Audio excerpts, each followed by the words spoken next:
This meeting of the Senate Judiciary Committee will come to order. In 2006, the new social networking platform marked its debut when Jack Dorsey posted a message that he was, quote, just setting up my Twitter. At the time, Dorsey's startup, which allowed users to share short messages with their followers, was a novelty.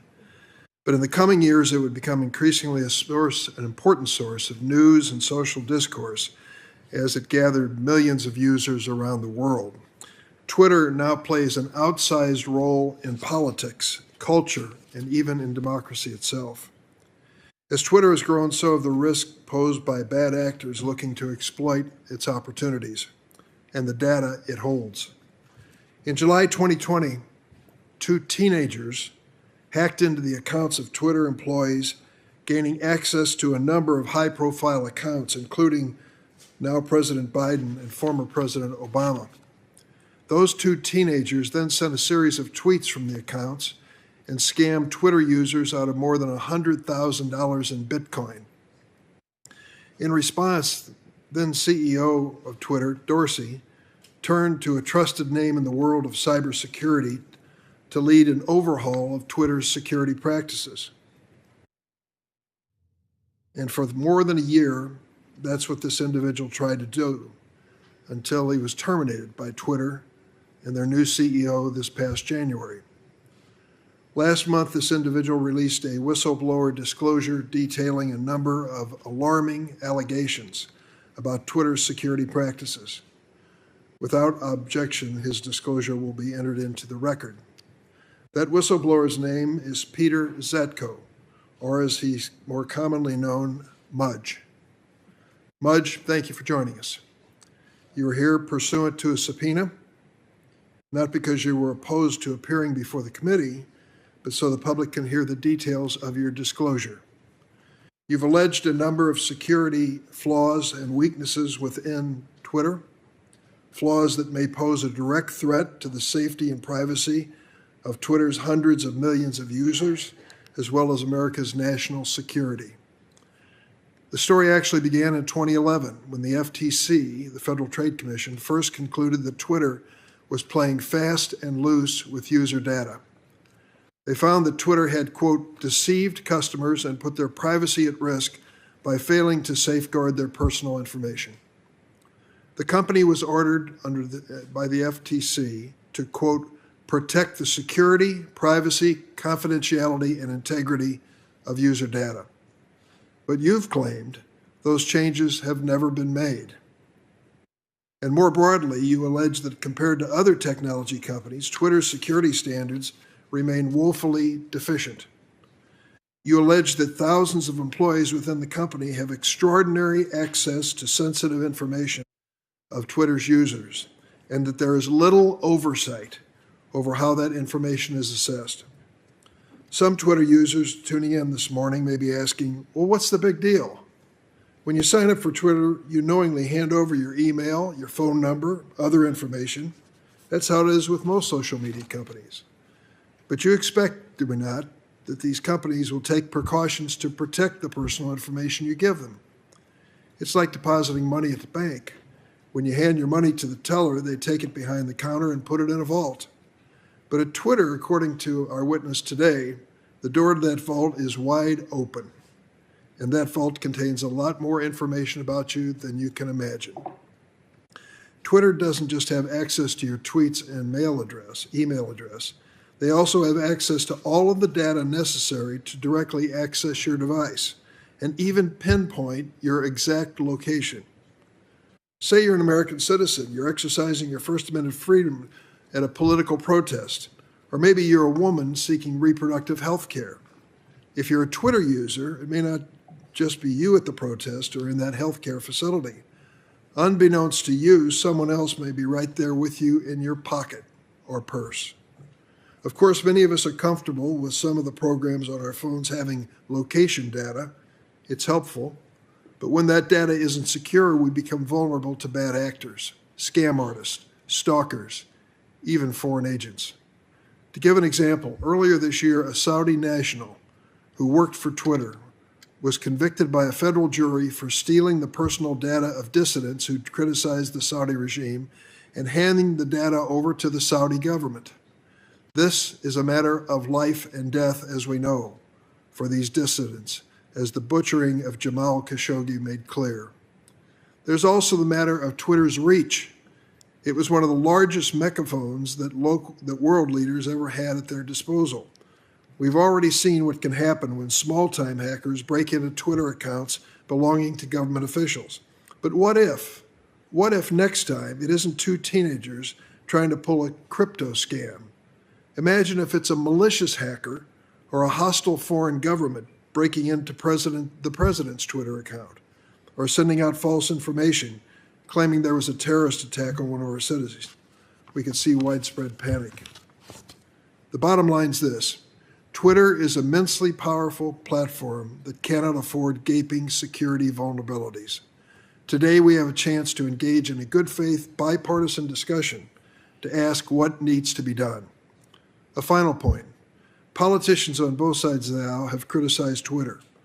I, for one, believe that Twitter should be doing far more to combat the proliferation of hate speech and conspiracy theories. Republicans, on the other hand, claim that Twitter censors their conservative speakers. I urge my colleagues to set some of these partisan differences aside and try to find the common ground we need to establish security standards that will be raised today by our whistleblower. With that, I turn to our ranking member, Senator Grassley. Yeah, thank you, Chairman Durbin. A very important issue that you have brought before this committee, and I thank you for doing it. I, for one, want people to know that I love using Twitter. But we also know that big tech companies, such as Twitter, collect vast amounts of data on Americans. In the hands of foreign adversaries, this data is a gold mine of information that could be used against America's interest. Twitter has a responsibility to ensure that the data is protected and doesn't fall into the hands of foreign powers. Americans rightly expect that Twitter will protect that information. Thanks to a whistleblower that comes forward, we've learned that Twitter hasn't secured the data of tens of millions of Americans and countless other users. That whistleblower is here today, so we welcome you, Mudge. He comes before the committee today not only as an expert in the field of cybersecurity, but also as a whistleblower. I think all of my colleagues know that I have great deal of admiration for whistleblowers. I've always said that whistleblowers are patriotic individuals who often sacrifice their own career as well as their livelihood to root out waste, fraud, and abuse. Thank you very much for being here. Because of Mudge's disclosures, we've learned that personal data from Twitter users was potentially exposed to foreign intelligence agencies. For example, his disclosure indicates that India was able to place at least 2 suspect foreign assets within Twitter. His disclosures also note that the FBI notified Twitter of at least 1 Chinese agent in the country, a company, I should say. Based on allegations, Twitter also suffers from a lack of data security. Due to that failure, thousands of Twitter employees can access user data. That data that they don't need access to in order to do their job, yet they have access. And if foreign assets work for Twitter, that means these foreign assets can also access the data. To put a finer point on the allegations, Twitter has allegedly used data it collects and the tools it has to geolocate individuals who made threats against board members. In the hands of a foreign agent, embedded at Twitter. A foreign adversary could use the same technology to track down pro-democracy dissidents within their country, but also to spy on Americans. This has actually happened in the past. In 2019, 2 Twitter employees were indicted by the FBI. They used their position at Twitter to access private user data and then gave it to Saudi Arabia. These foreign agents were able to access and provide personal information on more than 6,000 individuals of interest to the Saudi government.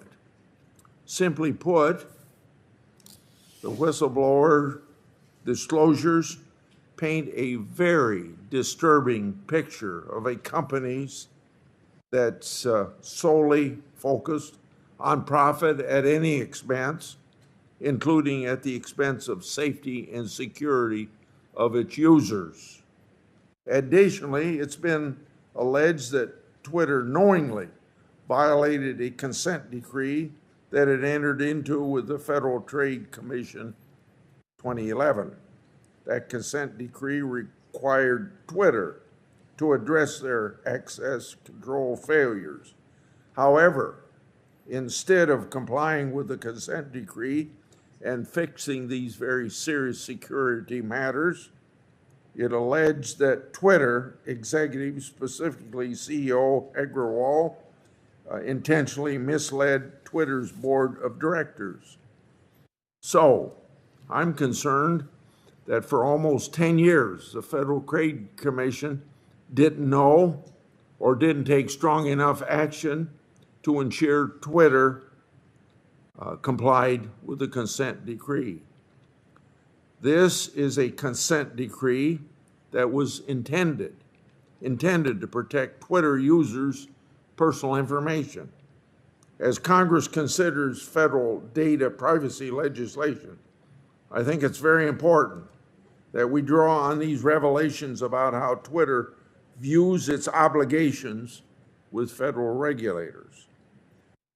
Congress should also be mindful of the FTC's ability or lack thereof to successfully oversee these important issues. Twitter also needs to answer questions about its content moderation. It was revealed to this committee that Twitter outsources a great deal of consent moderation to foreign countries. They have close to 2,000 employees in other countries whose job is to screen tweets by Americans. They also lack the appropriate amount of translators to ensure that tweets in other languages are complying with Twitter's own rules. Mudge had limited visibility to content moderation while at Twitter, so these are questions that need to be answered in full by Twitter because we can't expect Mudge to respond to them. Unfortunately, this committee will not be able to get answers about content moderation because Twitter's CEO has refused to appear today. He rejected this committee's invitation to appear by claiming that it would jeopardize Twitter's ongoing litigations with Mr. Musk. Many of the allegations directly implicate Mr. Agrawal's, and he should be here to address them. So let me be very clear. The business of this committee and protecting Americans from foreign influence is more important than Twitter's civil litigation in Delaware. In conclusion, if these allegations are true, I don't see how Mr. Agrawal can maintain his position at Twitter. Going forward, Chairman Durbin and I will continue to conduct a thorough and in-depth investigation. Today's hearing is a part of that process. Thank you. Thanks, Senator Grassley. Mr. Zatko, you will have 6 minutes for an opening statement, and then each member will be given 6 minutes of questioning to follow up. We start with the customary oath, and I ask that you please stand for that purpose. Please raise your right hand. Do you affirm the testimony you're about to give before this committee will be the truth, the whole truth, and nothing but the truth, so help you God? Let the record reflect that the witness has answered in the affirmative. And now I appreciate your attendance here, and the floor is yours. I think your microphone may need. There you go. Thank you very much, sir.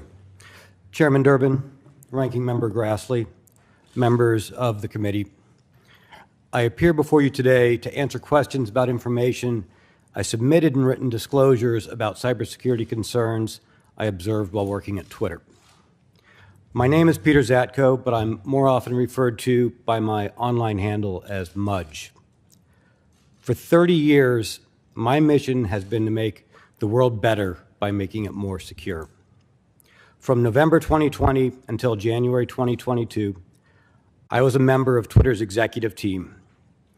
In my role, I was responsible for information security, privacy engineering, physical security, information technology, and Twitter global support. I'm here today because Twitter leadership is misleading the public, lawmakers, regulators, and even its own board of directors. What I discovered when I joined Twitter was that this enormously influential company was over a decade behind industry security standards. The company's cybersecurity failures make it vulnerable to exploitation, causing real harm to real people. And when an influential media platform can be compromised by teenagers, thieves, and spies, and the company repeatedly creates security problems on their own, this is a big deal for all of us.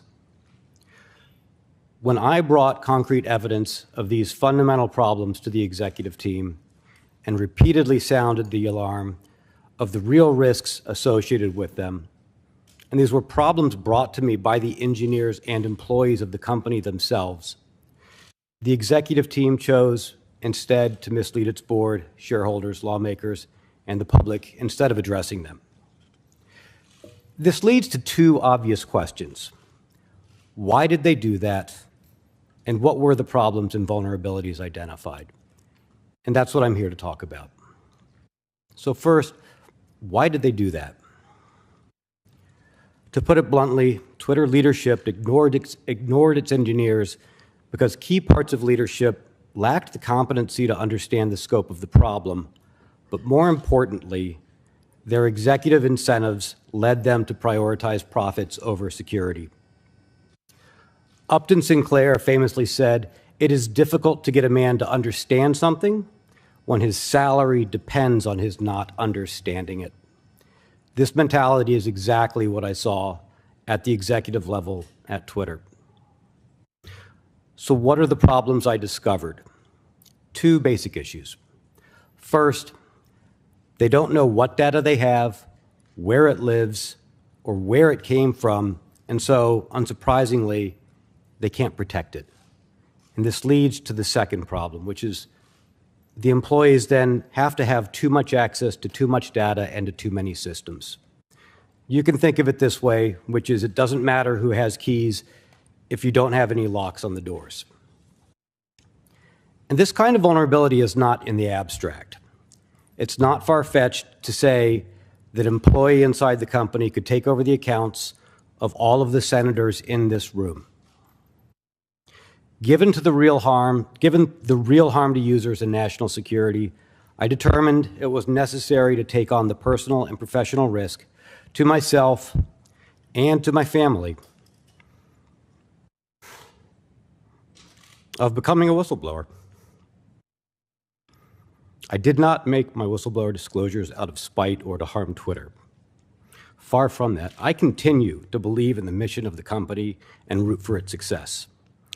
But that success can only happen if the privacy and security of Twitter's users and the public are protected. In accepting an executive position at Twitter, I made a personal commitment to Mr. Dorsey, the board, the greater public, and myself that I would drive the changes needed at Twitter to protect the users, the platform, and democracy. That's what I'm continuing to do here today. I stand by the statements I made in my lawful disclosures, and I am here to answer any questions you may have about them. Thank you. Thank you, Mr. Zatko. I'll start the questioning, and as I mentioned, each member will have to ask you questions. Those of us who are not expert but rely on the internet every day for personal, professional reasons know that many times we are given disclosures, lengthy disclosures that scroll across the screen, which are hardly ever read, in my estimation, and usually end up with a bottom box that said approve. And that is as far as we go, a warning about what we're getting into. Can we get into the real world now and talk about whether or not consumers across America have a right to be warned if they're opening or using a Twitter account as to what's going to happen with their data?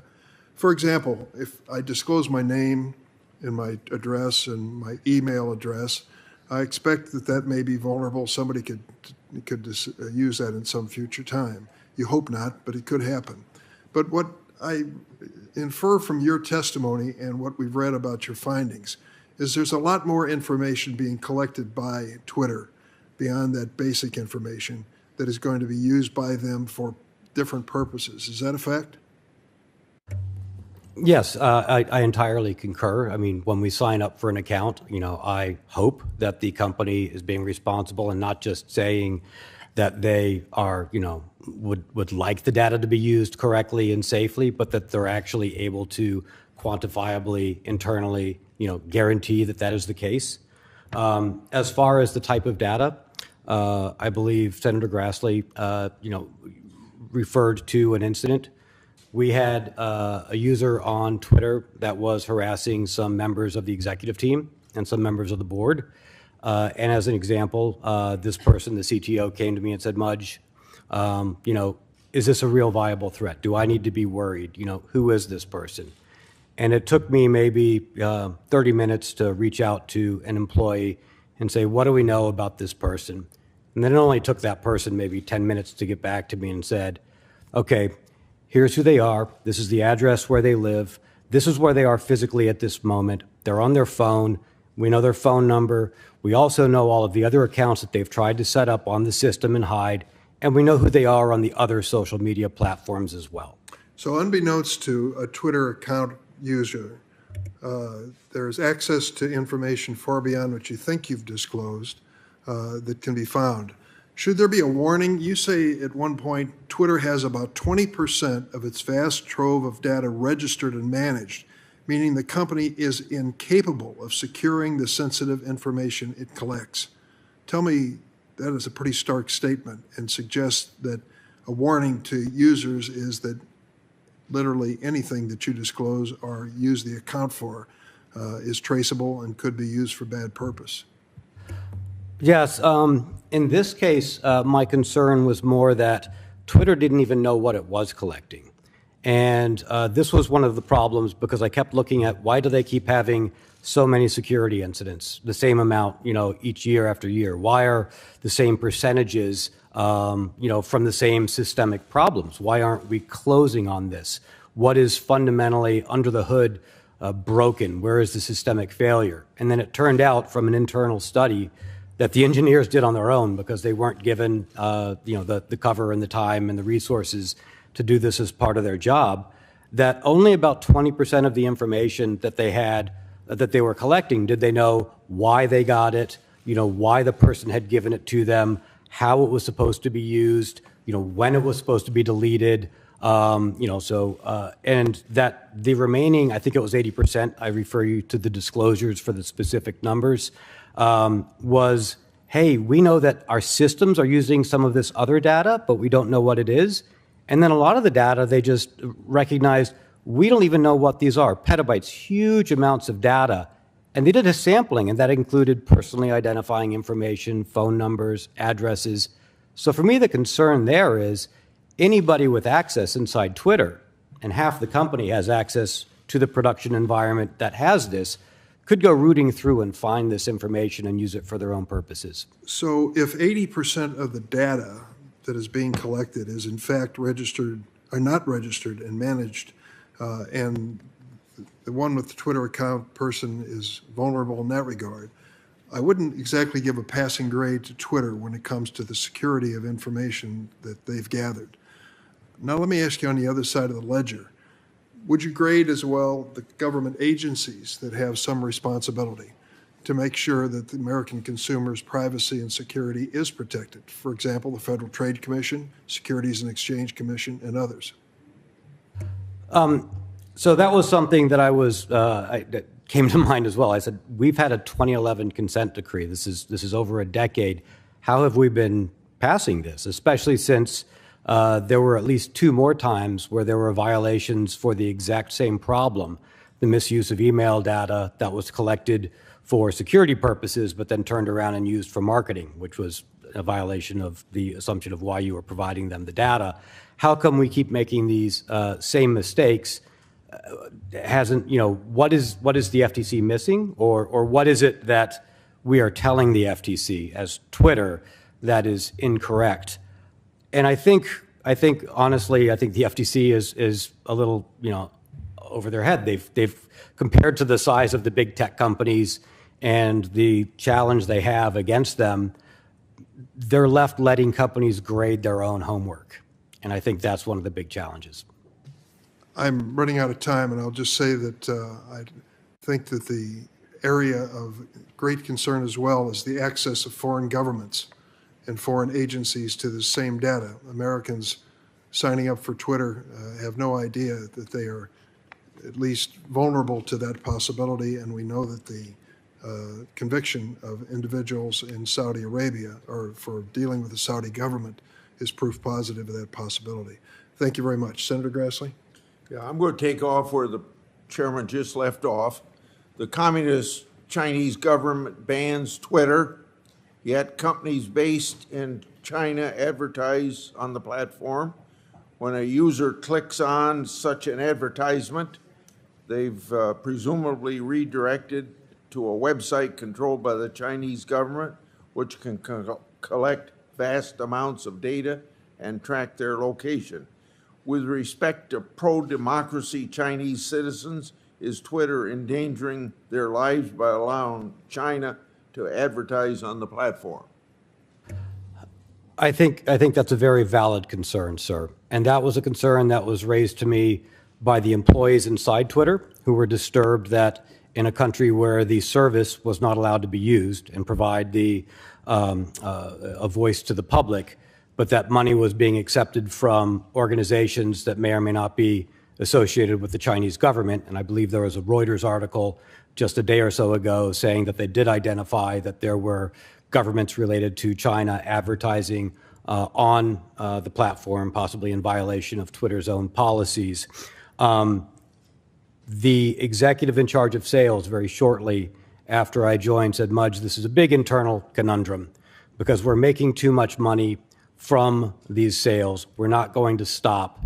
We need something that will make the employees more comfortable with the fact that we're doing this, figure out how we essentially thread this needle or frame it, which made me a bit uncomfortable. And they didn't know what people they were putting at risk or what information they were even giving to the government, which made me concerned that they hadn't thought through the problem in the first place that they were putting their users at risk for. And that was a very common problem where I saw that Twitter was a company that was managed by risk and by crises instead of one that manages risk and crises.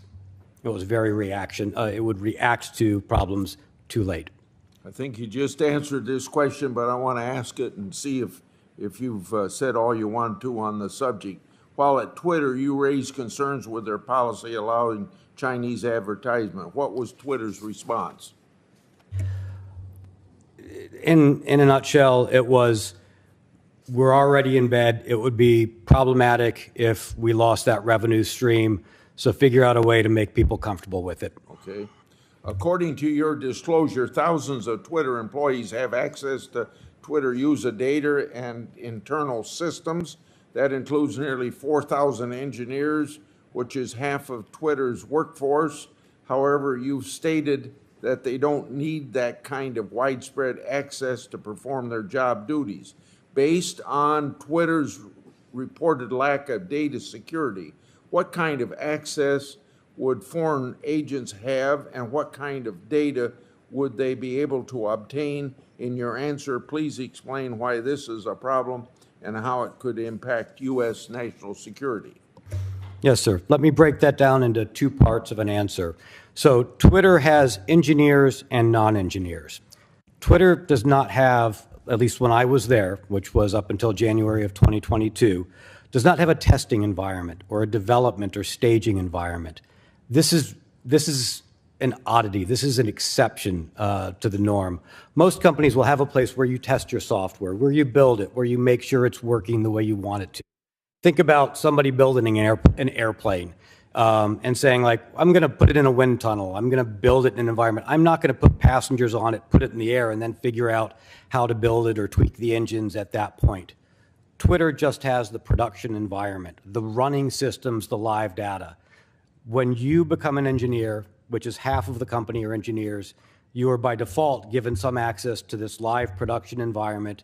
You are doing your testing, you are doing your work on live systems and live data, irrespective of where you are in the world as an engineer. So if you are a foreign agent and you are hired and you are an engineer, you've got access to all of that data that we talked about. The 80% that Twitter doesn't know what's in, yet the engineers studied and realized is personally identifying information, other sensitive information, where there's a lack of access controls because they have too much data and they just didn't know where everything is, so they have to give everybody access, and the systems can access the information. But also recall that foreign agents can have multiple goals.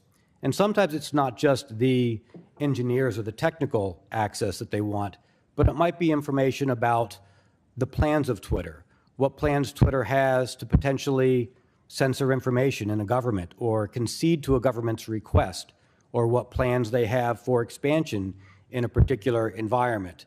And in those cases, that's where I saw, with high confidence, a foreign agent placed from India to understand the negotiations and how well they were going for or against India's party, who was having difficulties with Twitter in India. In your disclosure, you mentioned that the FBI notified Twitter that one of their employees was suspected of being a Chinese foreign asset. Were you and others at Twitter at all surprised by that? This was made aware to me maybe a week before I was surprised and summarily dismissed. I had been told, because the corporate security, physical security team had been contacted and told that there was at least one agent of the MSS, which is one of China's intelligence services, on the payroll inside Twitter. While it was disturbing to hear, I and many others had recognizing the state of the environment at Twitter. We're really thinking, if you are not placing foreign agents inside Twitter, because it's very difficult to detect them, it is very valuable to a foreign agent to be inside there. As a foreign intelligence company, you're most likely not doing your job. Thank you. Thanks, Senator Grassley. Senator Feinstein. Thanks, Mr. Chairman. On August 10, 2022, a federal jury convicted a former Twitter employee of acting as an unregistered foreign agent for the Kingdom of Saudi Arabia. While employed by Twitter, the individual accepted payments in exchange for accessing and conveying the private information of Twitter users to Saudi officials. That individual is one of two former Twitter employees charged by the Department of Justice for their efforts to provide Saudi officials with the personal information of dissidents and activists critical of the Saudi regime, including sensitive data that could identify and locate these individual users. Now the question: as head of security, Mr. Zatko, can you describe the types of efforts you've seen by foreign governments to infiltrate, control, exploit, or surveil Twitter and its users and share what steps Twitter and regulators should have taken to protect against these attacks? Yes, ma'am. Thank you. One of the disturbing things that I saw, based upon being 10 years behind where I would expect a modern tech company to be, was a lack of an ability to internally look for and identify inappropriate access within their own systems. Other than the person who I believed with high confidence to be a foreign agent placed in a position from India, and from it was only going to be from an outside agency or somebody alerting Twitter that somebody already existed, that they would find the person. What I did notice when we did know of a person inside acting on behalf of a foreign interest as an unregistered agent, it was extremely difficult to track the people. There was a lack of logging and an ability to see what they were doing, what information was being accessed, or to contain their activities, let alone set steps for remediation and possible reconstitution of any damage. They simply lacked the fundamental abilities to hunt for foreign intelligence agencies and expel them on their own. You said it was difficult to track. Explain exactly what you mean about that, what you mean, and secondly, what could be done to correct that? One of the most senior engineers in the company came to me not long after I was there and said, "Mudge, you should know that this company doesn't really have centralized logging. We don't log the activities of the systems." I was surprised by this. Most tech companies, most companies I know of, even not in tech, have logs about what's happening on their systems. And this tells you who tried to log in, who was doing what, where, when it happened. Later on in my tenure, I learned that there were thousands of failed attempts to access internal systems that were happening per week, and nobody was noticing. And when we brought this up, people said, well, who is it? What is it? And I said, that's what we're trying to find out. Why weren't we even being aware of this? This fundamental lack of logging inside Twitter is, a remnant of being so far behind on their infrastructure and the engineers not being given the ability to put things in place to modernize. I can give an example. Let's suppose you have 5 credit cards, and you're receiving statements each month, but only 2 of those statements give you detailed transactions, and you want to see if there's fraud on your credit cards. Well, first off, 3 of those credit cards, you're not going to be able to look at the transactions. You just know the total bill. And those remaining 2, you don't have time to go through the transactions and look for it, so you kind of wing it and say, I need all those credit cards to stay alive, so you just keep paying off the bills. That's kind of the analogy I have for the production environment and the logging situation at Twitter. So you can understand that trying to understand what an adversary inside identified is doing can be pretty challenging without logs. Have you thought about how one would design legislation which would maintain some basic necessary rights and yet cover this area? Well, I've been thinking a lot about the regulators because, of course, I was very curious as to, how was Twitter still operating like this since there was a 2011 consent decree that was aimed at addressing a fair amount of this. I noticed a few things. One, there were a lot of evaluations and examinations which were interview questions. So essentially, the organization was allowed to grade their own homework. Did you make things better? Yes, we did. Okay, check. There wasn't a lot of ground truth. There wasn't a lot of quantified measurements, and a fair amount of the interviews came from companies, auditors that Twitter themselves were able to hire. So I think that's a little bit of a maybe conflict of interest. I also noticed that of all of the regulators, some of the foreign regulators were much more feared than the FTC. For instance, the French CNIL, the CNIL, the French version of the FTC. terrified Twitter in comparison to the FTC. And when I looked at why, it was because there was more of the fear that it wouldn't be a one-time fine. One-time fines are priced in. One-time fines didn't bother Twitter at all. When I saw the recent amount of the fine, that was much less than we had been concerned about. And each time it was a one-time fine, in my discussions with the chief privacy officer, with the privacy engineer head, that was and the executives, the thought was, okay, we'll pay that and we can keep kicking the can down the road and hope, maybe we'll get another one-time fine. Wall Street didn't seem to care because it wasn't a long-term problem that was ongoing. What did make these companies afraid was if there was a risk of, hey, you've mishandled the same type of data repeatedly. Maybe we're not going to let you monetize that type of data. Sorry, who mishandled the data? Oh, so if Twitter, for example, Twitter mishandled email addresses repeatedly.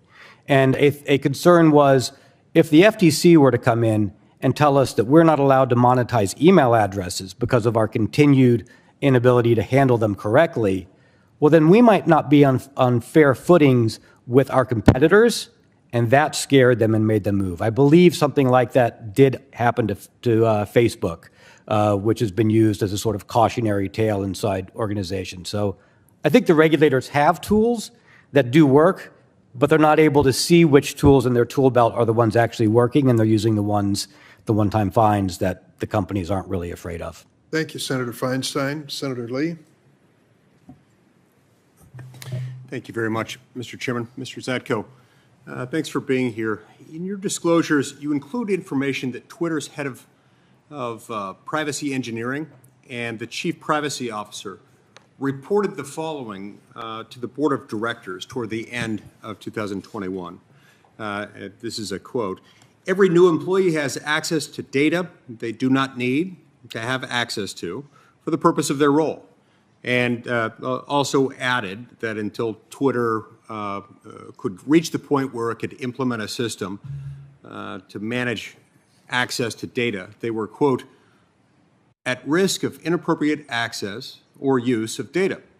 They also reported that our inability to delete data compounds that risk, as we retain data that we should not have and which is therefore accessible by people who do not need to have access to this data. Tell me, Mr. Zatko, what action was taken by Twitter's board of directors in response to this rather shocking information? This is not the first time the board of directors had been made aware of that or told this, and there was no change or mandate or charge put forward by the board of the directors. What do they mean by when they refer to the inability to delete data? Why is that significant? If you don't know where your data is, as we talked about, these large amounts of data, and somebody comes in and says, I've left the system, and maybe the FTC asks, well, have you deleted all the user data? You can't respond in the affirmative because— Even if you've deleted the account. Correct, because you don't know where else this data lives in systems, because you don't know what data you have and where it is. That's correct. So does this mean that Twitter is actually unable to delete data, or is it just unwilling? It is unable because they do not know where it is, so they are unable to comply. Okay. So but this has resulted from a deliberate decision at some point to adopt protocols that don't allow them to do that, right? To choose other priorities rather than to correctly register and track and understand where their data lives. Because it is physically possible. I mean, you could have a database in which you could track that. Absolutely. If you knew where everything was in your database, you could go delete it. If you chose to make that a priority, to make sure that the new data coming in was correctly registered and to go back and figure out what data you have and where it is, you could absolutely go delete it. But that hasn't been prioritized over other projects such as increasing revenue or users. Now, I'm concerned, as I assume most or all Americans would be, those who become aware of these concerns, that Twitter has seemingly turned a blind eye, rather deliberately, to some pretty significant security risks, potentially compromising their own personal data, including geolocation information, both to hackers and to foreign government agents and to other people who, for whatever reason, whether for corporate espionage purposes, for other commercial purposes or otherwise, might want to gain access to this information. Based on your disclosures, it seems to me that Twitter's CEO is more concerned with increasing influence and profits from foreign countries than with protecting user data from foreign spies or hackers. Now, you claim that Twitter has hired foreign government agents at the cost of doing, as sort of the cost of doing business in countries like India, Nigeria, and China. And as you've related, Twitter has knowingly hired these government spies so as to not risk losing access to users and markets in those countries, or in the case of China, to not lose access to advertising revenues. Do these engineers who are suspected of being foreign agents, do they have access to all user data or just a certain subset of the user data? To be very specific, the Indian incident was not an engineer. And as I mentioned to the other senator, I think that was put in place more to understand Twitter's intent in negotiations with the court and the Ministry of India before Twitter, to have an inside information to understand. He worked with other people who were themselves engineers. Yes, sir. Had access to them. Yes, sir. There were numerous engineers in the Indian office. I'm sorry, I focused on that and I lost the other part of your question. So let me ask you this. Is there any way to track what data they access or the data that they share? We found that to be very difficult. We had to set up a specific small team individually to try and create a unique environment just to allow us to track and monitor and log one individual because of the lack of general logging and access control that we found would be unscalable and not reproducible should there be any other people like that. It was a lack of basic fundamental tools and access control. Okay, so I'm almost out of time, but I need to know this. Why would Twitter not create a tracking or a logging system to follow this sort of thing, to make sure that it was handled correctly, particularly given that they know that many foreign governments, like India and Nigeria and China, specifically want to access and use that data to find and root out and punish dissidents? Why would they want to do that? Why would they want to subject their own users to this kind of harm with the grave implications that it carries, especially in those countries? I think they would like to, but they're simply unwilling to put the effort in at the cost of other efforts, such as driving revenue. I'm reminded of one conversation with an executive when I said, I am confident that we have a foreign agent, and their response was, well, since we already have one, what does it matter if we have more? Let's keep growing the office. Right. Thank you, Senator Lee. Senator Klobuchar. Thank you very much, Chairman. Thank you, Mr. Zatko. Following up on that point, I just returned from Ukraine, where Senator Portman and I saw firsthand the extent of the damage inflicted by the Russian invasion. I was troubled to learn that, according to your written disclosures, Twitter's leadership recently considered agreeing to the Putin regime's request to censor and surveil Russian Twitter users. Twitter ultimately did not agree to Putin's request, as far as I understand. What can you tell us about requests made by foreign governments and the risks that those demands pose? And why would a company like Twitter consider agreeing to a request to censor or surveil users?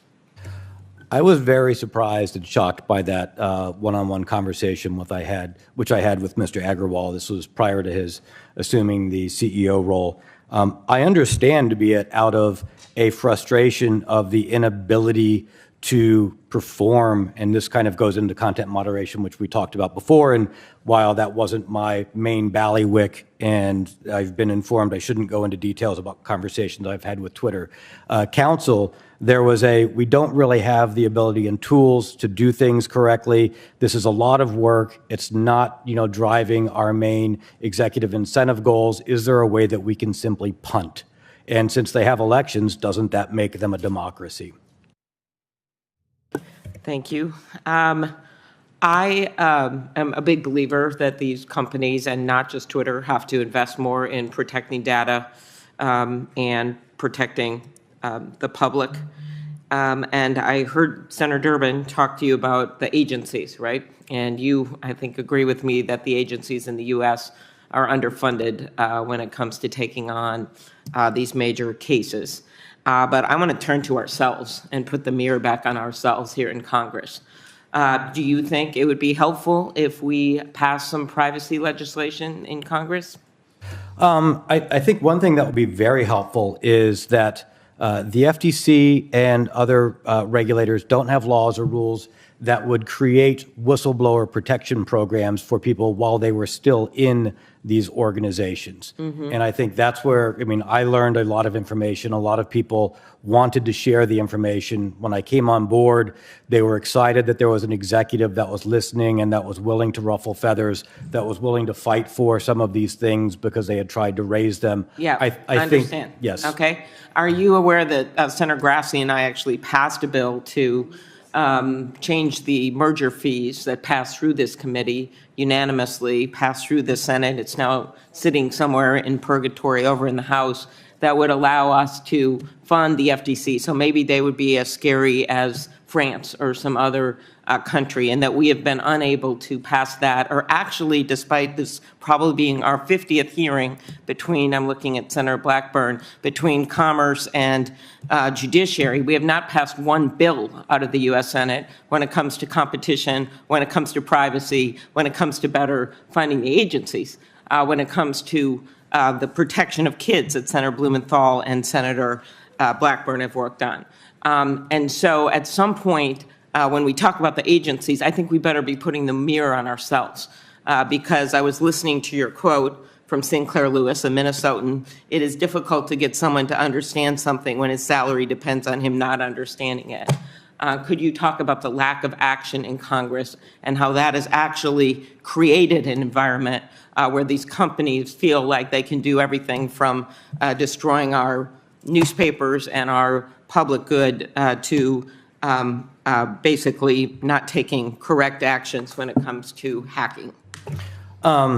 So that's your world, not mine. I appreciate the efforts and the work that you're doing. What I did see is that any laws or bills passed or actions in the past, if they are not able to be quantified and externally audited by an independent viewer, get gamed a lot by what I saw inside big tech in their ability to sort of answer in an affirmative without actually doing what the intention was of the rule, law, or regulation. One other bill I want to mention, and Senator teamed up here with Senator Coons and Portman on this, Platform Accountability and Transparency Act, to require digital platforms to give researchers access to data. And the independent experts that you hired to audit Twitter's processes for addressing disinformation found serious problems, made recommendations. However, I think Twitter's leadership didn't listen. In your view, why do you think Twitter failed to act on the recommendations made related to the disinformation? And how could independent groups help? Yeah, I'm a big fan of independent groups having independent eyes and providing ground truth on that. I think this is, I should be clear, first off, the engineers and the employees want this change. The culture, and I can speak primarily about Twitter because that's what I'm here to talk about in the most recent big tech company I've been involved with. It's a culture where they don't prioritize. They're only able to focus on one crisis at a time. And that crisis isn't completed. It's simply replaced by another crisis. Correct. So I think they would like to wave a magic wand and have all of these things fixed, but they're unwilling to bite the bullet and look strategically and say, hey, we're going to have to devote some time and money to get these basic things in place and to be honest with their investors, the public, their board, themselves, and do the legwork rather than just react to what's coming in that they hear from a hearing like this or from the news just until the next crisis comes Exactly, along. as opposed to us putting some long-term rules in place. Last thing, you talked about in your disclosures that Twitter does not have enough resources focused on removing misinformation and hate speech. In particular, you noted that half of the content flagged for review in Twitter Spaces features was in a language that employees didn't even speak. Obviously, you can't check whether a tweet violates Twitter's rules if you don't speak the language. I have had my own experience directly conveying a misinformation that was put out on me that resulted in an attack on a member of my family. And I don't know if you knew that because I told Jack Dorsey about it. And nothing ever changed, except when finally regular media reported that it was a lie. But those are the kinds of things that happen to people in this building because of the misinformation that is rampant on social media. Could you comment about what you think they should be doing about that? I'm very sorry to hear about that. The lack of language was stunning to me. This was a situation where I brought in a world-class leader for Twitter Global Support who also identified this, and we started saying, you can't react to a language situation. When something was happening in Myanmar, you can't wait until after it happens and then go, where are the Burmese speakers? Let's see who we can hire. Those translators are already hired elsewhere. You have to understand, 80% of Twitter has to understand, 80% of their users are outside of the United States. You can't create, a healthy environment. You can't serve the public conversation if all you can do is look at it and say, I hope Google Translate's doing the right job for me. Thank you. Thanks, Senator Klobuchar. Senator Kennedy. Thank you, Mr. Chairman. Mr. Zatko, give me 30 seconds. Well, strike that. Senator Grassley is an active user on Twitter. I'll use him as an example. Give me 30 seconds on the type of information Twitter has on Senator Grassley or someone like him. If I was, if there was somebody, just like what the CTO came to me and said, hey, we've got a problem with this user. Is this user? Just give me 30 seconds on the type of information Sure. that Twitter has on the average Twitter user. Sure. What's the phone number? What's the latest IP address they've connected from? Are there other IP address they've connected from? Is this the current email? How long have they been using that email with the account? What are the prior emails for it? From the IP address, there's a where do we think they live? Where do we think they're connected to right now? Are they still connected even if they're not actively using the information? What type of device are they connected with? What type of web browser are they using? Which brand is it? Possibly which computer? What language did they connect in it? Those are at some of the front-end systems. Thank you for that. And I want to be sure I understand. You're telling this committee that all of the engineers and half the employees of Twitter have access to Senator Grassley's account. Half of the employees of Twitter are engineers. The engineers are by default given some access to the production environment. If it is, from what I saw, if they wanted to root around in the data and find it, they could find it. Okay, and let me try I believe that some again. have. I'm going to be sure I understand. Okay, I'm not trying to trick you. From your testimony, I understand that half of all of the engineers and half of the employees at Twitter have access to Senator Grassley's account. Is that correct? Based upon what I saw, technically, yes. Okay. And if they go into Senator Grassley's account, if an engineer does, for example, Twitter doesn't know that that engineer has done that. Is that correct? It would be difficult to find the logs showing that, is my understanding correct. Okay. So you don't have a log in and log out system. There was not an easy ability for me to find which engineers had logged into which systems and what data that they had accessed. Okay.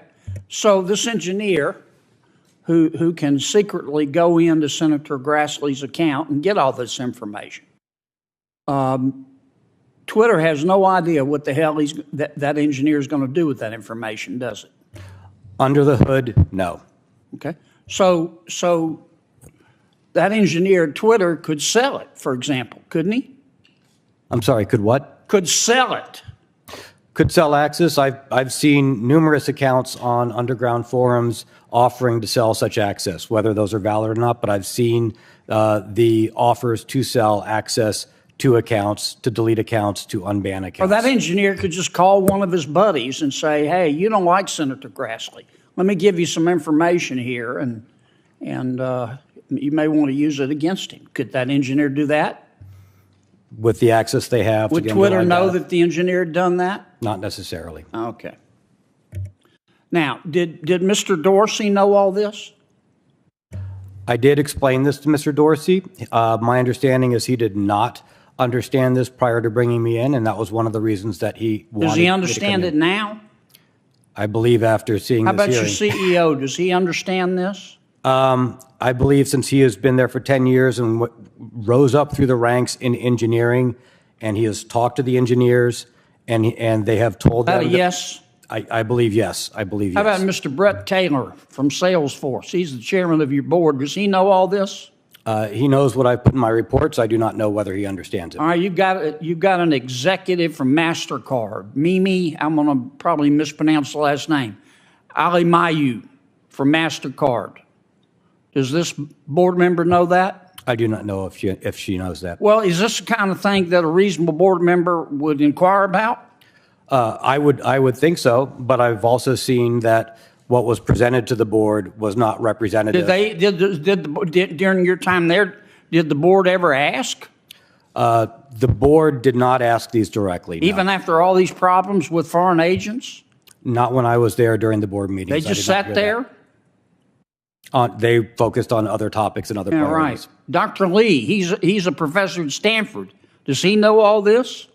Same response. I did not see any questions on this specific topic while I was there. Patrick Pichette, who used to be with Google.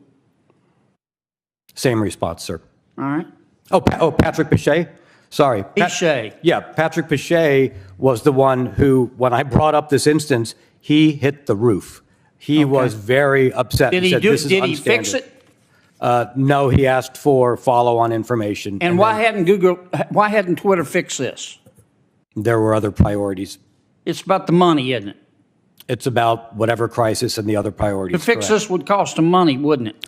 It would take away focus on other It'd projects. cost them money, wouldn't it? Most likely, yes. Yeah. Okay, Twitter for a while was going to go into the porn business. Did they do that? I don't know that they did that. I didn't know they were going to go into the porn business. Oh, sir. okay. Well, they were. Do you know why they decided not to?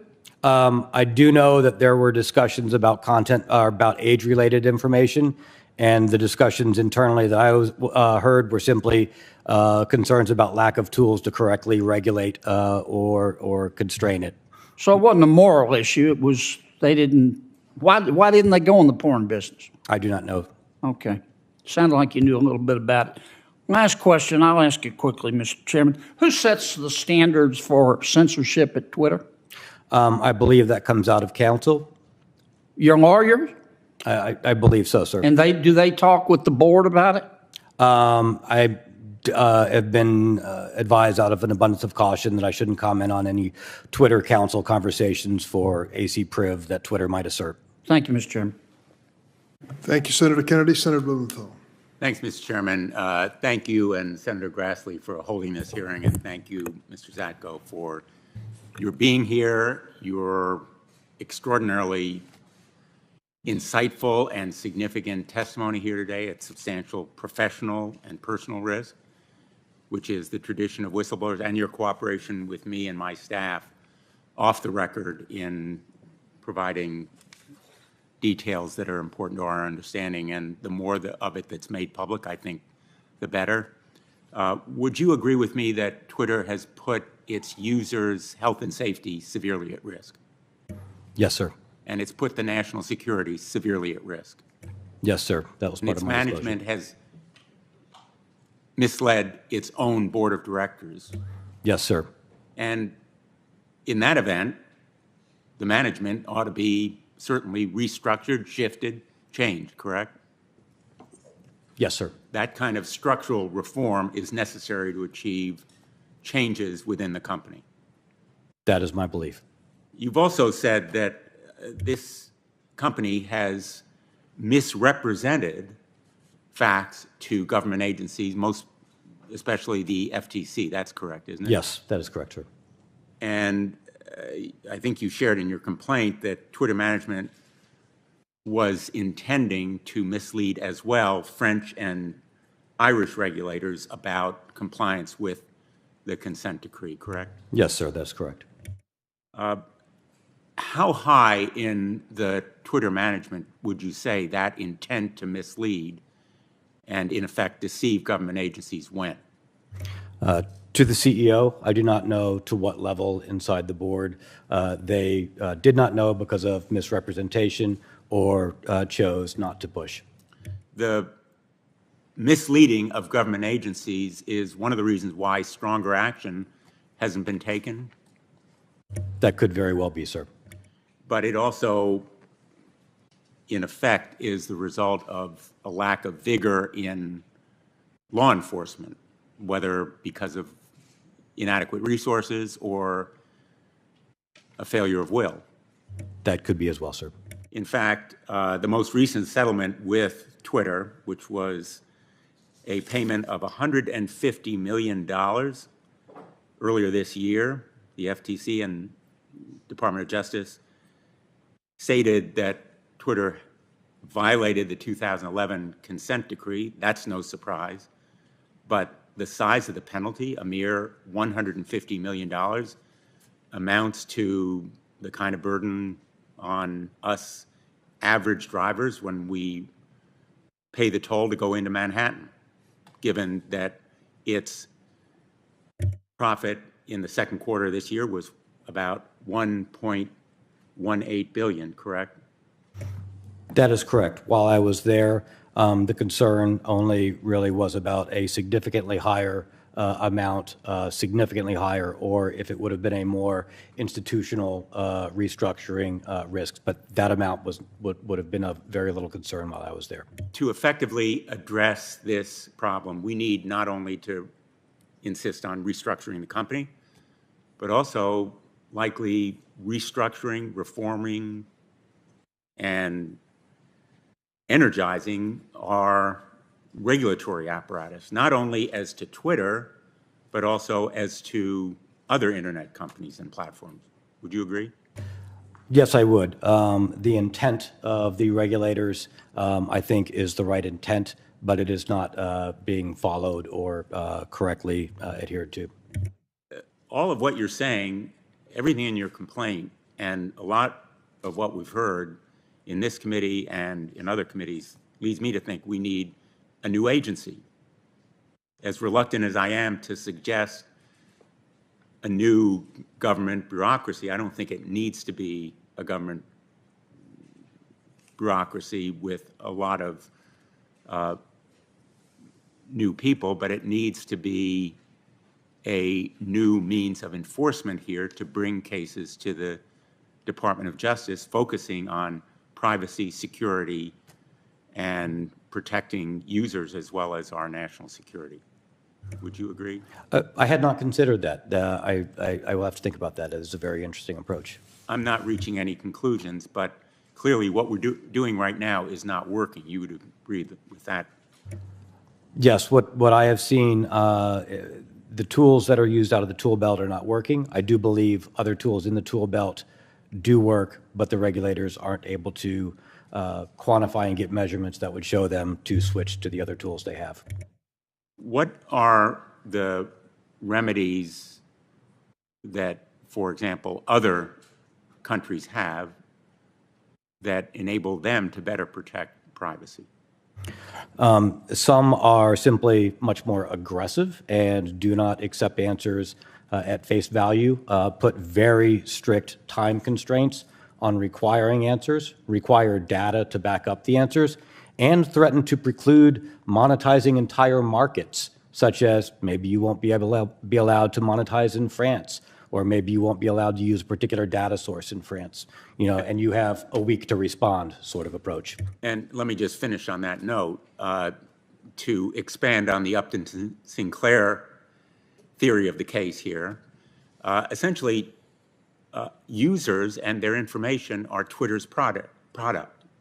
They are the means to monetize the eyeballs on the site, to collect, use, and monetize that information is the Twitter business. And so their reckless disregard for their users' health and safety and for the national security is a product of that incentive. Would you agree?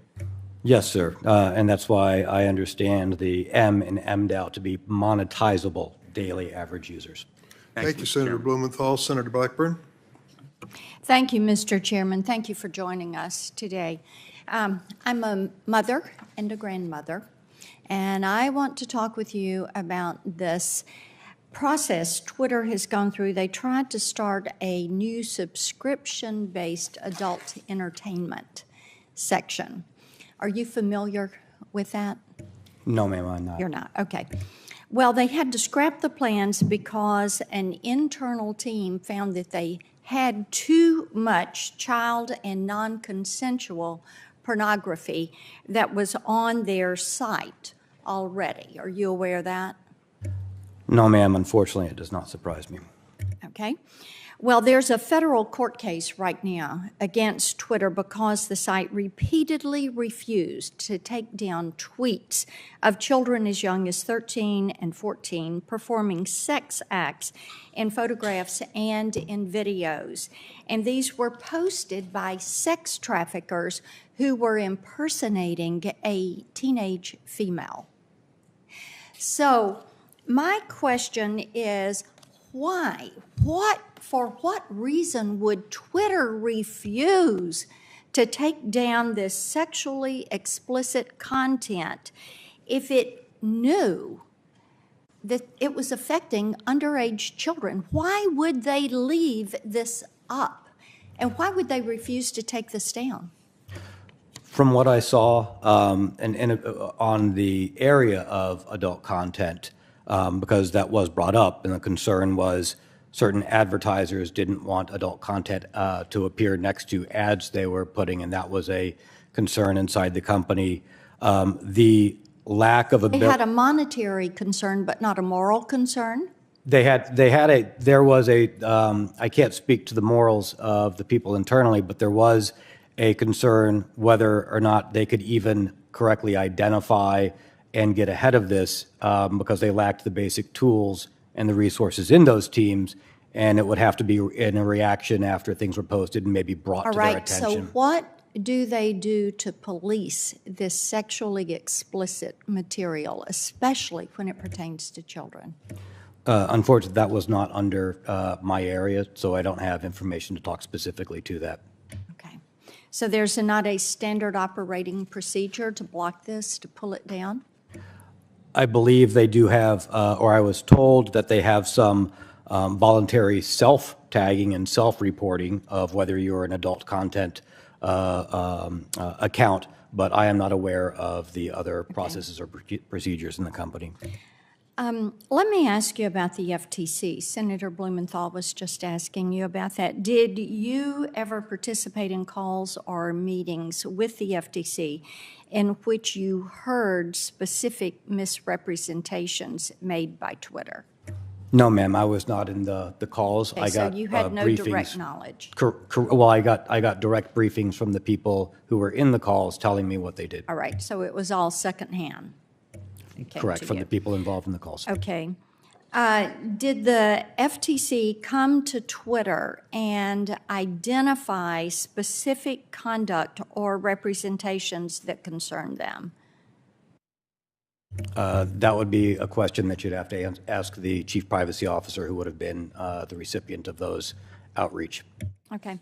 Let me ask you about the issue of click-through ads, because I know that many times our adversaries will, through a company in China and specifically, the CCP will be part owner of a company. So they use click-through ads to gain access to platform user data, including China, including other adversaries, and including places where Twitter is blocked. And they're finding ways to evade the tracking and to get into these networks. In your experience, is this a typical practice that happens at the global tech platforms? Click-through ads do expose a risk that non-click-through ads do not. If you can get a user to click through, you get the information that I was describing before, the IP address, the browser. From the IP address, you can determine the IP geolocation or whether they're using a VPN or not, if that is allowed in your country.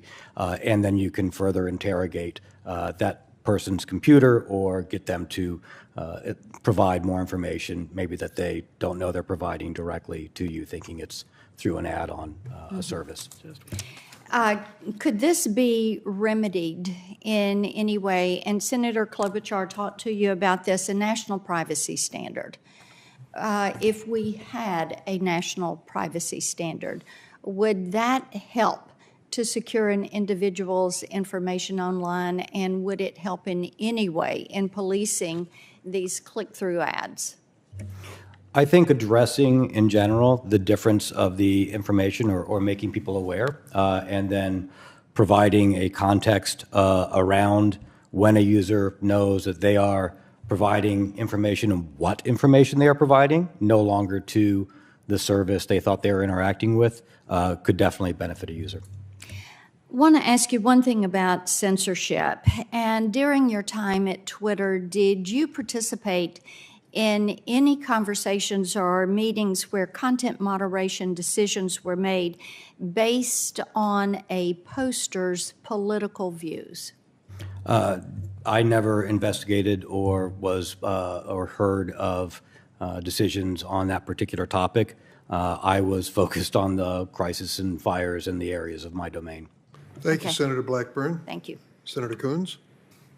Thank you, Chairman Durbin, Ranking Member Grassley, and thank you, Mr. Zatko. Thank you, Mudge, for coming forward. This is yet another eye-opening moment for our public, for our nation, and for this committee. We know that social media and new communications technologies have empowered people across the world to connect and share information at an unprecedented scale, but we also know that concentrating all this information, all these resources in just a few hands comes with great risks. So your whistleblower complaint contains really striking allegations which shed light on several key realities, and I wanted to focus on those. The first, as you've stated in a number of exchanges with my colleagues, is that the public lacks any credible way to assess whether and how major platforms and technology companies are protecting or prioritizing user privacy. And I want to talk for a bit about a bill that I've got that Senator Klobuchar also mentioned that would help strengthen some of that transparency. And then the second, which I'll get to later, is that these platforms are a target for foreign actors, something where a subcommittee I chair is having a dedicated hearing tomorrow afternoon. You commissioned an independent report regarding Twitter's platform integrity and their ability to combat misinformation, disinformation. And that report found, and I'm quoting, Twitter's consistently behind the curve in acting against disinformation and misinformation threats. And that Twitter doesn't have the ability to measure the impact of its work to protect site integrity. What I've concluded from your testimony today is that Twitter lacked the ability to measure the effects of interventions it implemented because of decisions by management and because of the lack of a credible regulatory oversight agency and penalties. Is that correct? Do I understand your testimony correctly? Yes, sir. The inability internally came from 10 years of security and engineering debt that just kept accruing. Your complaint also details how Twitter's executive team was concerned that the report that you'd commissioned would be damaging if it got out, and that they worked to intentionally remove or modify information that might be especially embarrassing for Twitter. Is that correct? Yes, sir. I found that very disturbing. The company that I hired, with the knowledge of the other executives and the head of site integrity, which did not report to me, but that this independent organization was going to analyze and do gap analysis. The company reached out to me and said, hey, Mudge, Twitter is jumping in and making us open a separate contract and telling us not to provide you the results to your own work, to your own work. This does not feel right to us. What's going on? Right. So a lot of the information that both regulators and Congress relies on when considering how to regulate social media companies comes from the companies themselves. As I think you put it before, they're essentially grading their own homework. So the conclusion we ought to reach is the information we receive isn't trustworthy from some social media platforms. Yes, sir, that's what I experienced. So I've released a bill with Senator Portman, Senator Klobuchar referenced it earlier. We are looking for additional Republican co-sponsors. It's called the Platform Accountability and Transparency Act. It would allow external researchers to look at exactly these kinds of problems, to better understand and analyze the algorithms that drive social media and some of their practices. Would empowering researchers and mandating better disclosure help hold companies more accountable and cause them to invest more resources in site integrity? Yes, sir. In fact, I think one of the things that we learned from that study and what I am hopefully shedding light on in my lawful disclosures is just how much a gap there is between Twitter and some of Twitter's peers. And even learning that sort of discrepancy would help understand and raise the level of hygiene for these organizations and their ability to perform their tasks and the ability for us to accept what they're saying as to whether it could possibly be true or not. This also opens up enormous national security risks. As you testified earlier, there's roughly half of Twitter's employees that had unnecessary access to vast amounts of sensitive user data. As Senator Kennedy was asking you earlier, just give us a quick sense of what information Twitter might have about Senator Grassley or about any of us on this committee. And it is deeper and broader, and I suspect if you'd gone further, it then unlocks a whole profile that can give really dramatic insight into members of law enforcement, members of the military, members of Congress, and their families, their travel, their preferences, their actions, their consumer activities. All of that has some real consequences. You wrote in your complaint the Indian government forced Twitter to hire Indian government agents who then had direct and unsupervised access to data. And a former Twitter employee was convicted last August of working as an agent of the Saudi kingdom. How common do you think it is for foreign entities, for hostile agencies, to successfully install sympathetic actors at Twitter, and why might they do so? Well, if there's any number of reasons, there are many of reasons why you would do so, in particular to not just identify people of interest or track groups of interest, but also to maybe look at whether or not Twitter has identified your agents or your information operations. What other governments has Twitter possibly identified? And remember, outside of the ability to access large amounts of data on the engineering side, you would want to know what Twitter's plan is as far as whether they will cede to your demands for control of information within their environments or not in order to change different types of political pressure, such as strong-arming. And as we saw, that country was even threatening to put Twitter employees in jail if Twitter didn't change particular activities on the platform. With 80% of Twitter's users outside the United States, and with Twitter having a deep access and resources to critical leaders in our country and other countries, I think this is genuinely concerning. Tomorrow afternoon, I chair a subcommittee on privacy technology and the law. Senator Sass and I will be holding a hearing on how to further understand the depth to which hostile actors and adversaries are going to obtain American citizens' data. And that'll expand on a lot of the topics we've pursued today. I hope members of the committee will attend. I want to thank you for your testimony, Mr. Chairman, for the chance to participate in today's hearing. Thank you, Senator Coons. We're going to take a 5-minute break after Senator Cotton asks his questions. Senator Cotton. Thank you, Mr. Zatko, for your very informative testimony this morning. I want to start with some questions about Twitter's censorship policies. I know you weren't at Twitter for most of 2020, but I want to start with an example from June of 2020, specifically me. As left-wing street militias were rioting and looting in our streets, I posted on the website that the National Guard and even the active duty military have been used to stop such rioting in the past, most recently in 1992 in the LA riots. Within a couple hours, a low-level employee at Twitter's Washington office contacted my staff and said that if I did not delete that tweet, that my account would be permanently locked. My staff worked with this low-level employee, calling her on several occasions because she seemed very reluctant to put anything in writing in an email. They documented the accuracy of my comment and gave examples of how other elected officials had used similar language. The 30-minute window passed. My account was not locked. Ultimately, she said that Twitter would not take any action about my account. As I said, I know it was before you began at Twitter, but from your experience, would a low-level Twitter employee typically have the authority to permanently lock the account of an elected member of Congress? From my experience, they should not have the authorization to do it, although it would probably be a low-level employee that would be instructed to do it. So she was likely taking direction from more senior officials at the company. Not knowing the situation, I can't comment on the specific one, but that is the sort of activity that I would see there. And I can concur that I did notice a reluctance to put a lot of things in writing on particular topics. I noticed that in the emails that Mr. Agarwal sent to you, he seemed very reluctant to put things in writing or made statements about what he was going to verbally express to the board. And he apparently did not express those things.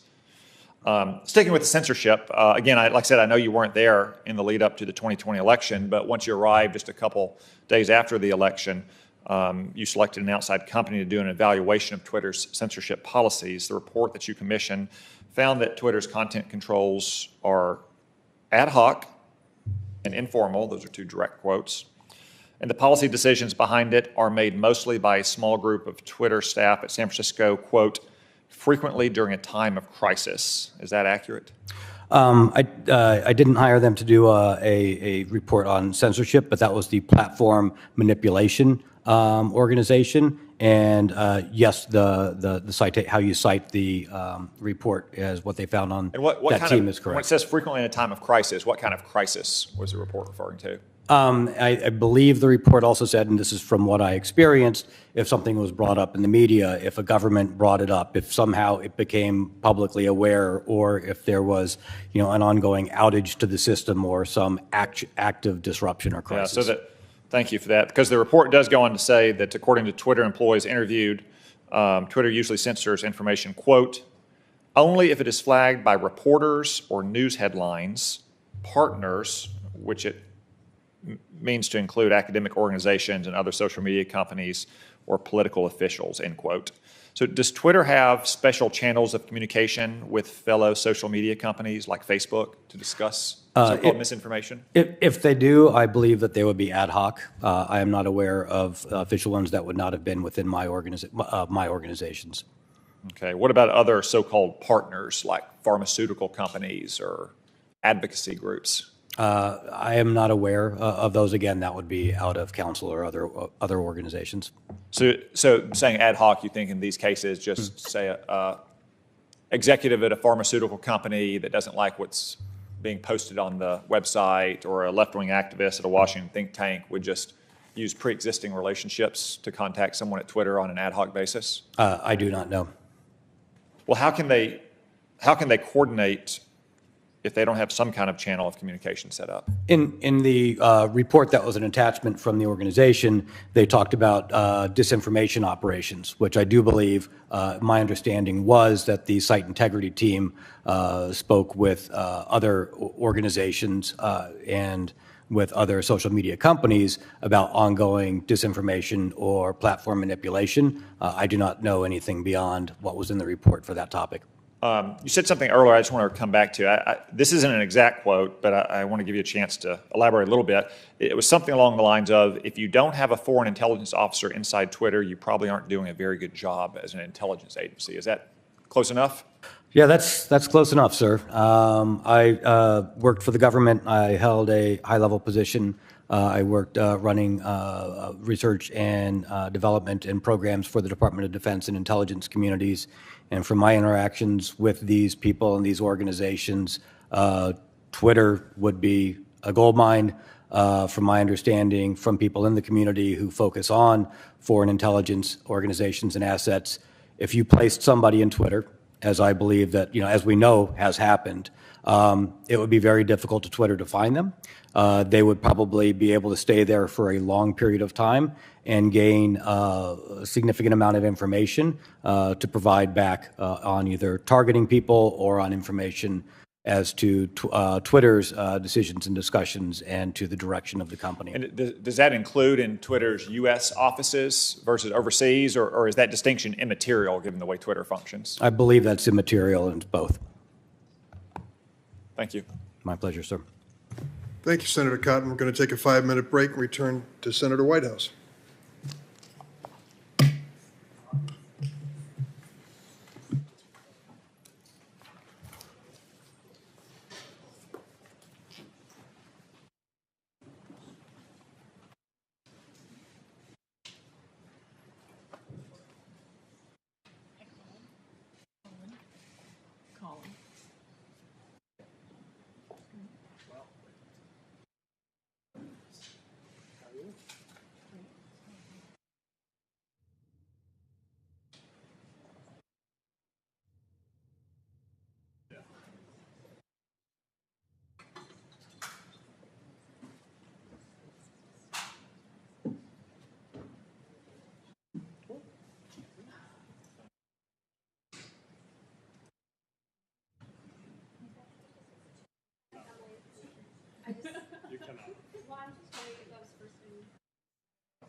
It was quoted in a manner that made it seem like.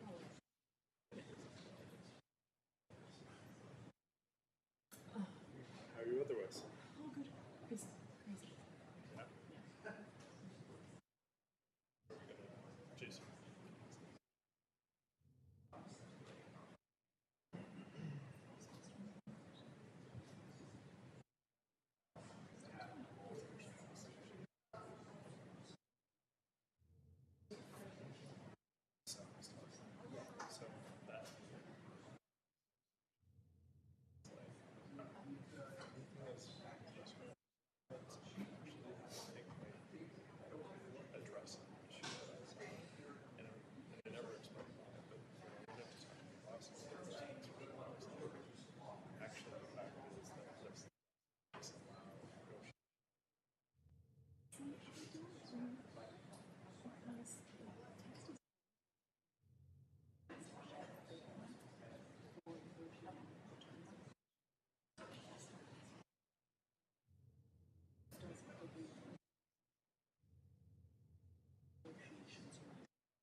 That's pretty cool.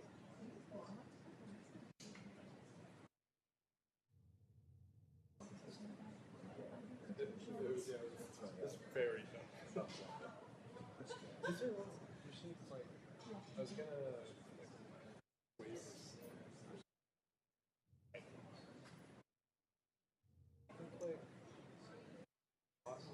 about the sort of upper bound of like the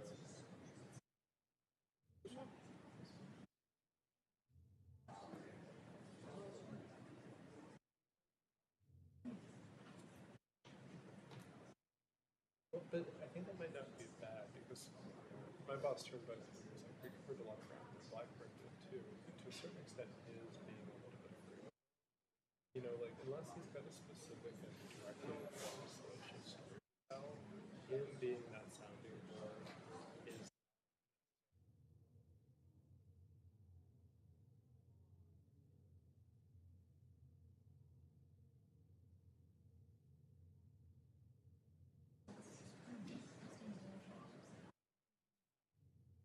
Yeah.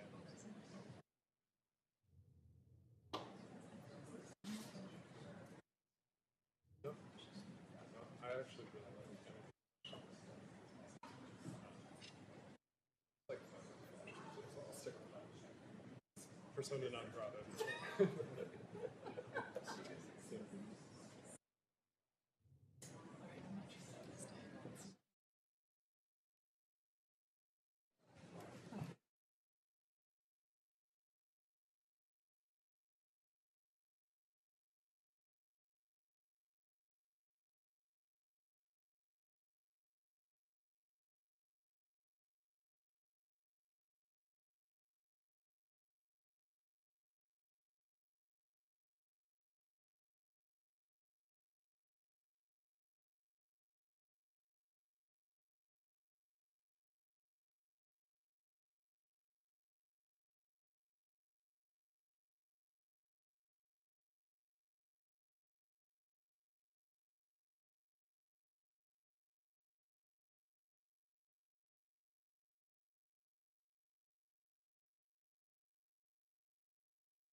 Senator Whitehouse for questions.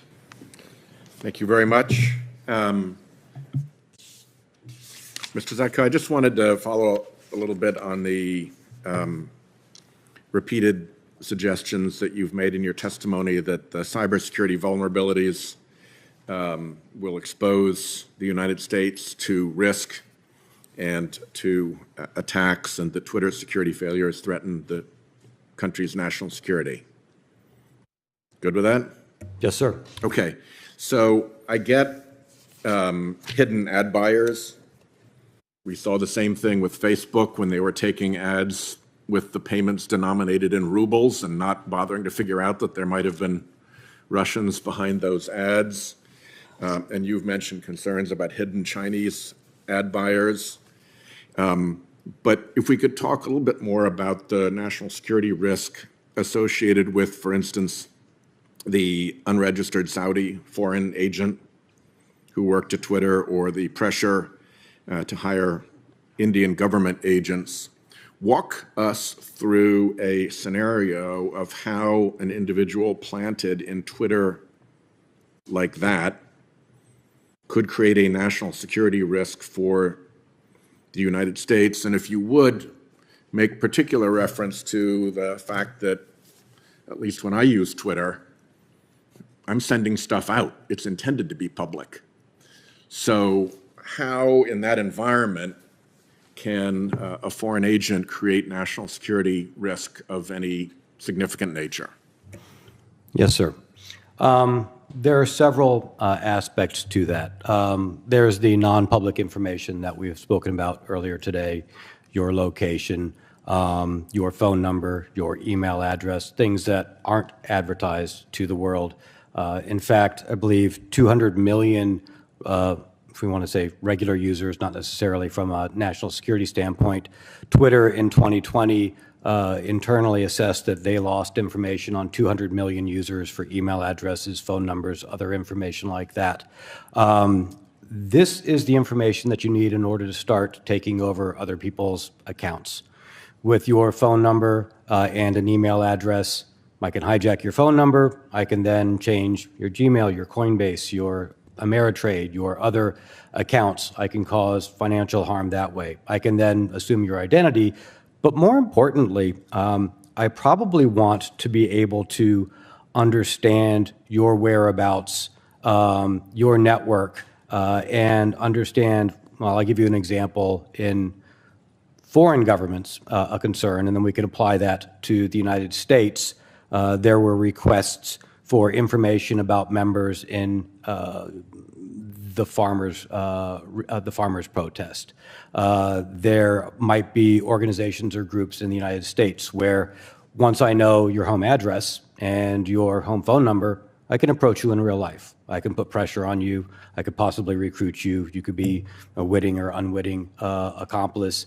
And then I could influence you or target you for influence operations in the real world. Let me just offer the thought that my home address and phone number and email address are pretty widely known, and indeed in the public domain. So how does Twitter access to that information? Is there more, or what's the difference between being able to look me up in the phone book and having Twitter access to that information? Having been in the public sector myself, yes, a lot of my information became known. There's also a lot of people who are in particular roles where that information is not known. And the targeting of them, perhaps staffers, perhaps aides, perhaps people around you influencing to build that network, which we have seen within, not Twitter, but which the U.S. and the intelligence communities have seen as part of the great game in the intelligence communities and world.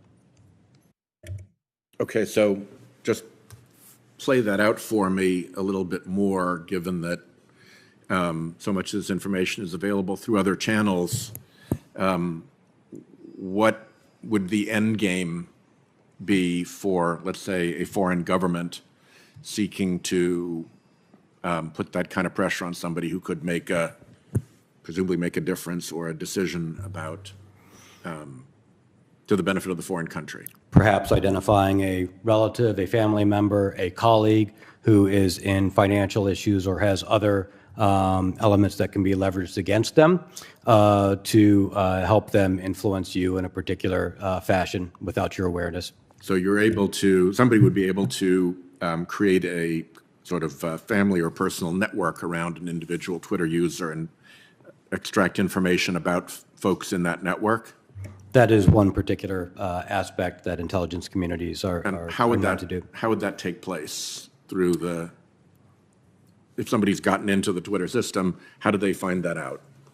Well, it might be used in combination with other data collection sources. For instance, one of the concerns of U.S.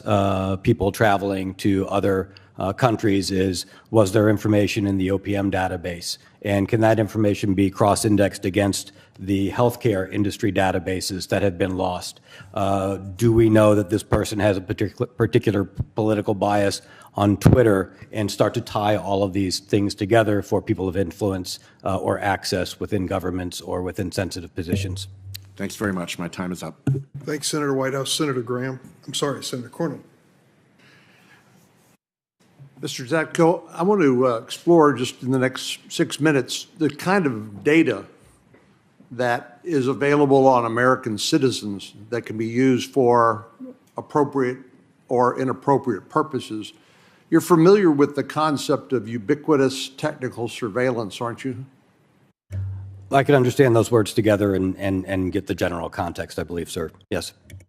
Basically, all of the cameras that are publicly posted, data on your smartphone, you've already talked about geolocation data, the type of transactions you engage in, where your home is, how much you paid for it. Even Google Earth may have taken a picture of your home or your place of business. So there's already huge volumes of data available for whatever purposes, even above and beyond what social media collects, correct? Yes, sir. There is a lot of information about a lot of us in many different ways available through technology right now. And I dare say, I bet most Americans just can't fathom the volume of data, and that's without even getting to things like social media. For example, in 2015, I think it was, there was a hack of the Office of Personnel Management records. I think it was 22 million records of government employees, including their applications for security clearances, was hacked reportedly by the People's Republic of China. And then if people decide that they want to figure out their family ancestry and use one of the DNA testing companies, my understanding is much of the testing is outsourced to places like China, where obviously it's not secure from Chinese government access. And so when we're talking about the privacy concerns of Americans, this is not just limited to platforms like Twitter and social media, correct? That is correct, sir. I was informed I was in that OPM database and that my information and my security clearance information was collected as well. And turning to Twitter, you've already talked about the lack of what I would call protection from insider threats in the intelligence community. If you're working in the intelligence community, they have logging protocols that will determine who accesses what information, correct? So it can be audited later on to determine whether there had been inappropriate access. That's the sort of protocols or mechanisms that were not available at places like Twitter when you worked there, correct? Yes, sir, correct. And so anyone who could get access to that information could, on top of all the information that I asked you about earlier outside of social media, if you look at the cumulative data picture, is that the kind of information that foreign governments like the People's Republic of China are regularly accessing for their purposes? I can't say whether they are regularly accessing. I don't have that direct information. I am aware that some people and organizations have gotten very good at cross-indexing across very large amounts of data collected on numerous people from various sources, OPM, medical, et cetera. Twitter would be a very decent contribution to that multi-source collection. And that's where things like artificial intelligence can come in to comb or mine vast sources of data for a more targeted or narrow purpose. Is that right? The ability to collect and mine, yes, has been augmented by modern AI techniques. So there are what I would call defensive concerns about people's or individuals or government's access to your personal data, but there are also offensive concerns as well. And that's where the issue of disinformation, or a term that became popularized during the 2016 election aftermath, was active measures.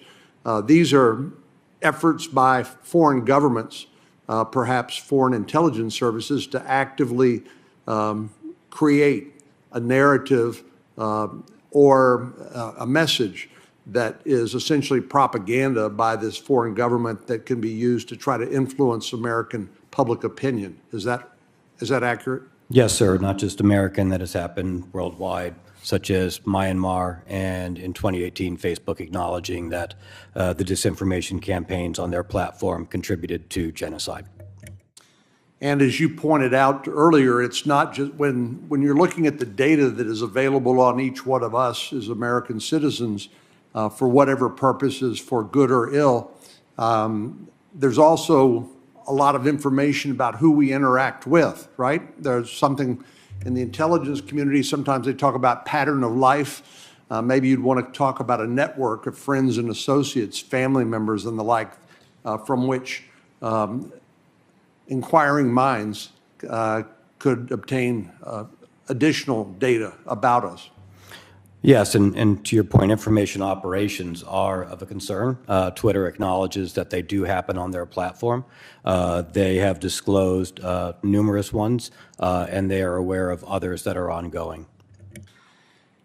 I'm aware that TikTok, which is a Chinese company, I believe, and even Instagram, which is owned by Facebook, have 13-year-old age restrictions in terms of their terms of use.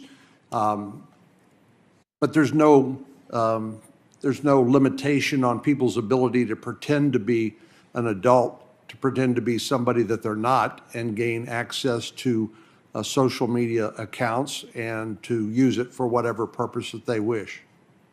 I can't speak to TikTok or Facebook. I'm not familiar with their internal technology for age gating. I do know that that was a challenge at Twitter, and from what I was told, the majority of age gating was voluntary self-reporting of what your age was. And finally,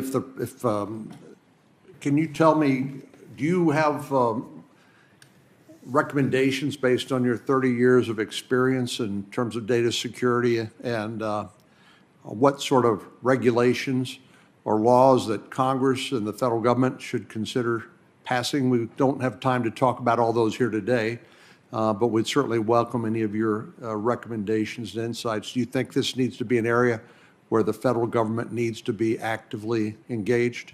Yes, sir, I do. I'd be happy to supplement my written report. Thank you. Thanks, Senator Cornyn. Senator Hirono. Thank you, Mr. Chairman. Thank you for coming to testify, Mr. Zacko.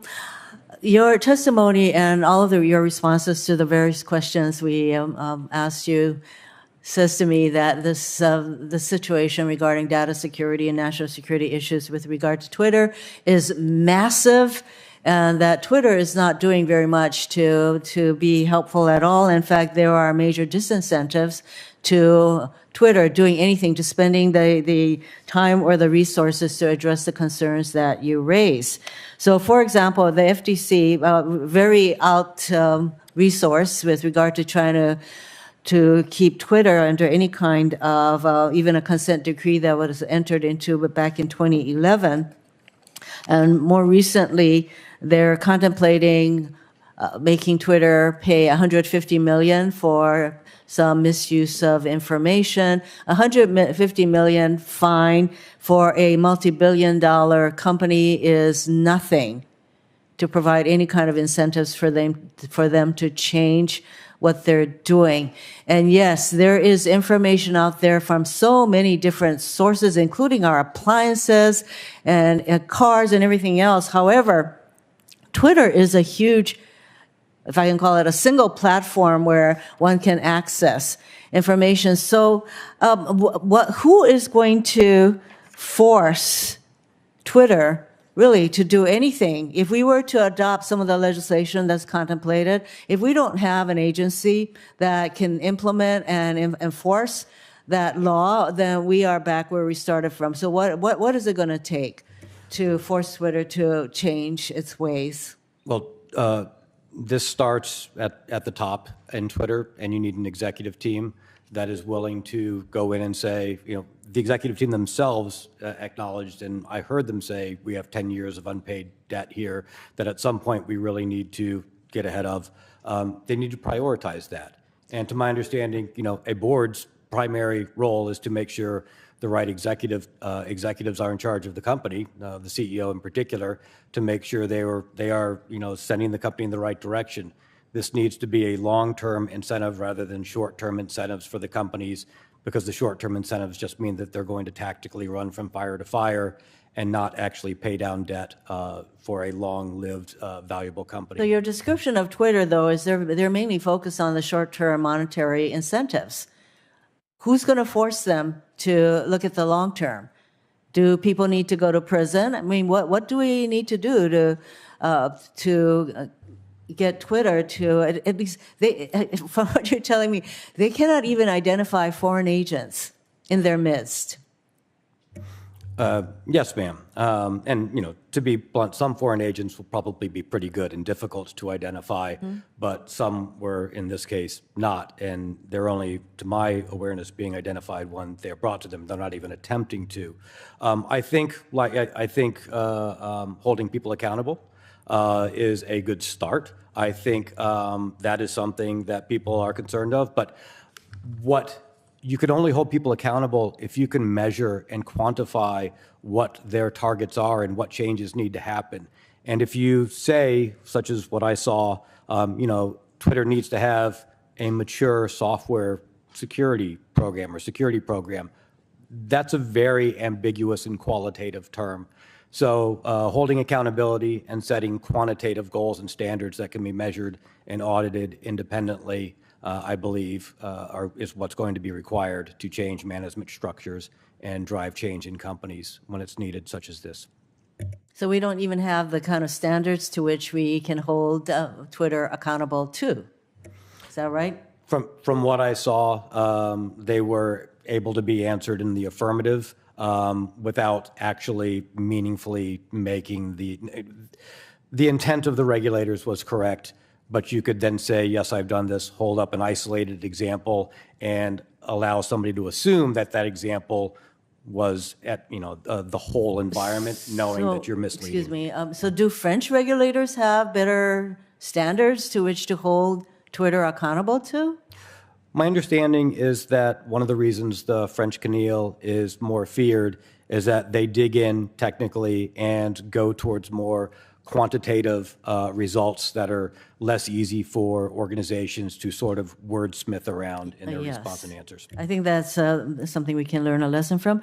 Very specifically, are you sure that you discovered Twitter compromises its user data long after the users close their accounts? In fact, you stated that the accounts are simply deactivated while the data is not fully deleted. At the time of your departure from Twitter, was that the company's continuing general practice that they don't really eliminate the data? Yes, I was told straight out by the chief privacy officer that the FTC had come and asked, does Twitter delete user information when they leave the platform? And the reason this person told me this is he said, I need you to know this because other regulators are asking us and this ruse is not going to hold up. So instead of answering whether we delete user data we intentionally have replied, we deactivate users and try to sidestep the program because we know we do not delete user data and cannot comply with that if they demand us to. You would think that that would be something that they could do technically to be able to actually delete data, because for the users to deactivate your account means that there should be nothing there of your account information, et cetera. Isn't this something technically that they could do? This goes to one of the fundamental root problems I mentioned in my opening oral statement, which is they would need to know what data they have, where it is, and why they got it, and how long, who it's attached to in order to do that. If they did that, which should be a fundamental expectation that I would have as a user, yes, at that point, they could absolutely delete the information. Thank you. Senator Graham's recognized for 6 minutes. Thank you very much for coming to the committee and giving us your insight. Something good will come from this. Do you believe that? I hope so. I'm basically too. risking my career and reputation, and if something good comes from this 5, 10 years down the road, it will have been worth it. It's a And you're sacrifice. willing to take that risk because it's that important to you. Yes, I've been doing this for 30 years. People who know me in the industry know that, I'm willing to put it all on the line, hoping that we can improve things. Well, I'm going to work with my Democratic colleagues to make sure this is not in vain. Let me ask you a question. Do you still use Twitter? I still have an account on Twitter. I still read it occasionally. I have not tweeted since I've left. Given what you know, would you recommend that all of us continue to use Twitter, or should we take a time out? I think Twitter is a hugely valuable service. It really shapes. So no matter people's what view. you said today, you're okay with the rest of us still tweeting? I think people should look at the information they're getting off of it differently, and I think people should put pressure on Twitter and ask questions from the public as well as from the government and regulators. You're not asking to shut them down, you're asking them to get better. Absolutely, sir. Okay. Would you buy Twitter given what you know? If you had the money. I guess that depended on the price. That's fair enough. But I guess the reason I asked that, for the rest of us, we take what you say seriously. It's pretty unnerving. I'm going to go ahead and use Twitter, but I'll use it differently. And if nothing good comes out of this, shame on us all. So let me just tell you where I'm headed. There's no way to deal with this without bipartisanship, from my point of view. So I'm working with Elizabeth Warren, of all people. We have different perspectives on most everything. But Elizabeth and I have come to believe that it's now time to look at social media platforms anew. And we have this general understanding among ourselves that the regulatory system regarding social media is not working effectively. Do you agree with that? Based upon what I saw, a lot of things aren't working effectively. Yes, sir. Okay. The Federal Trade Commission, that's the primary regulator for Twitter, as far as we know? I do not believe that Twitter should have been able to be viewed as in compliance with Well, my 2011 point consent. is, do you know when the Federal Trade Commission was founded? No, sir, I do not. 1914. A lot has happened since 1914. World War I, World War II, and an explosion of social media. Would you say, given what you know, it seems like the regulatory bodies are sort of outgunned here? In big tech, I think they are absolutely outgunned. Yeah, they're like big time outgunned. And I want people to understand, paying a $150 million fine seems to be of little consequence. Is that your testimony? In this case, absolutely. Okay, so just imagine what I just said, Mr. Chairman. A company doesn't mind paying $150 million if they can just get back on to doing what they're doing. So one of the things I'm trying to do with Senator Warren and others is create a consequence for these organizations to give them an incentive to do better. Don't you think that's where we should be headed? Yes, sir, I do. Okay. One thing that, do you have a car? Yes, sir, I do. Do you have a driver's license? Yes, sir. Okay, if you drive a car, you need a license. If you sell real estate, you need a license. If you practice law, you need a license. If you're involved in the securities business, you need to get licensed. Is there any licensing requirement to run a social media company? Not beyond, not to the best of my knowledge, sir. Okay, can you sue a social media company when they do you wrong? I do not know. Well, the answer is no. So they're not licensed, you can't sue them, and to be shocked that we have a problem is kind of naive on our part. So here's what I promise to you, that we're going to take your testimony, we're going to learn from it, we're going to create a system more like Europe, a regulatory environment with teeth, an agency that came about after 1914 with the power to deal with privacy issues, content moderation. If you're going to be in this space, you have to harden your sites against foreign interference. You have to protect your sites against criminality. And if somebody takes your content down, you'll have an appeal process outside the group who did it. Does that sound kind of like where we need to be going? Those all sound good to me, and I would hope measurable and transparent. And thank you, sir. Well, we're headed that way with my good friend Senator Hawley, who's going to join the Graham-Warren team. We're going to come up with a regulatory system to make sure that people in this space pay better attention. They have consequences if they don't change their behavior. It's long past due. Would you say that the companies we're talking about are some of the most powerful in the history of the world? I don't know, sir. Well, I'll say that. I will say that these companies make massive amounts of money. They're virtually unregulated. Their regulatory body was founded in 1914. They're completely outgunned. And under our law, you can't sue them when you're wronged. Having said all that, there's much value to these companies, Facebook, Twitter, Google. They add value to life. But there's a dark side, and we're going to address the dark side. So I will just close with this. Your testimony today has legitimized what most of us feel is a process out of control, that the regulatory environment is insufficient to the task. It's time to up our game in this country. I'm not about putting these people out of business. I'm about making them do business in a normal way and take their job more seriously. And if Elizabeth Warren and Lindsey Graham can come together around that concept, I think we're off to the races as a body. Thank you very much. What you did today will not be in vain. Thank you very much, sir. If what I've done can contribute to positive change, it will be worth it. Thank you. Thank you, Senator Graham. Mr. Zacko, thank you for joining us. Mudge, thank you for joining us. I'd like to ask you about what you encountered in terms of the corporate incentives at the top of the company. Something like pushing patches and security updates to employee devices. Cyber hygiene is not easy, but that's a relatively low-cost way to mitigate a lot of risk. And there is significant risk here, reputational risk, financial risk. So why, based upon your experience working within Twitter's corporate leadership, would the company not have elected to take that step to mitigate risk in that relatively low-cost way, or other steps like that? I didn't see any financial incentives at the top levels that would then give prioritization to such efforts.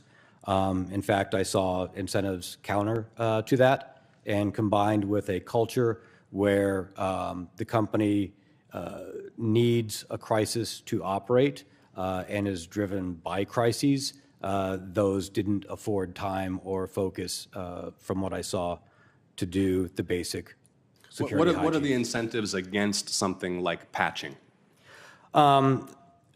So it was just, so I'll give you an example. One of the things that I was surprised while I was there, we did a media day from the executives for the street. It was the first one that Twitter had done in a very long time. It set very ambitious goals for growth, for revenue growth, goals that I was concerned that the company would not be able to hit. Not too many months after that, there was an internal value creation award presented to me, offering $10 million if we tripled these growth goals. And I raised concern saying, I don't know how we can do that unless we entirely cut corners everywhere. I do not like this incentive structure. How are we going to be able to devote resources to the basics, such as fixing security patching, getting the systems up to date, building a development and testing environment for all of the different Okay, but how functions. is the growth incentive hostile to something like pushing software updates to employee devices? And given that is a, as I understand it, a fundamental security practice, a basic cyber hygiene practice, why were you unable to implement a change like that sort of baseline hygiene practice where you'd want all employee devices to be updated to the latest version?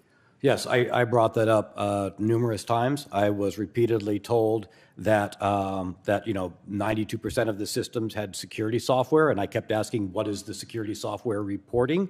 It took me a month plus to get the truth that 30% of the systems were not received. They had turned off software updates. There was a culture of not reporting bad results up, only reporting good results up, because that was the internal incentive structure.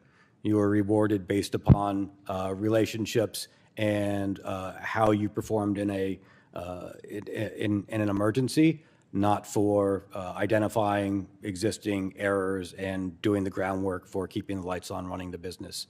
My inability to find such basic information was disturbing. So you couldn't get the authorization, for example, to implement an MDM system or some system to push patches out to user devices, or you just couldn't work the bureaucracy to make it happen? I had the authorization. I couldn't get the real information because people were misrepresenting to the executive team, and the executive team was then further misrepresenting only good news and incorrect news to the board.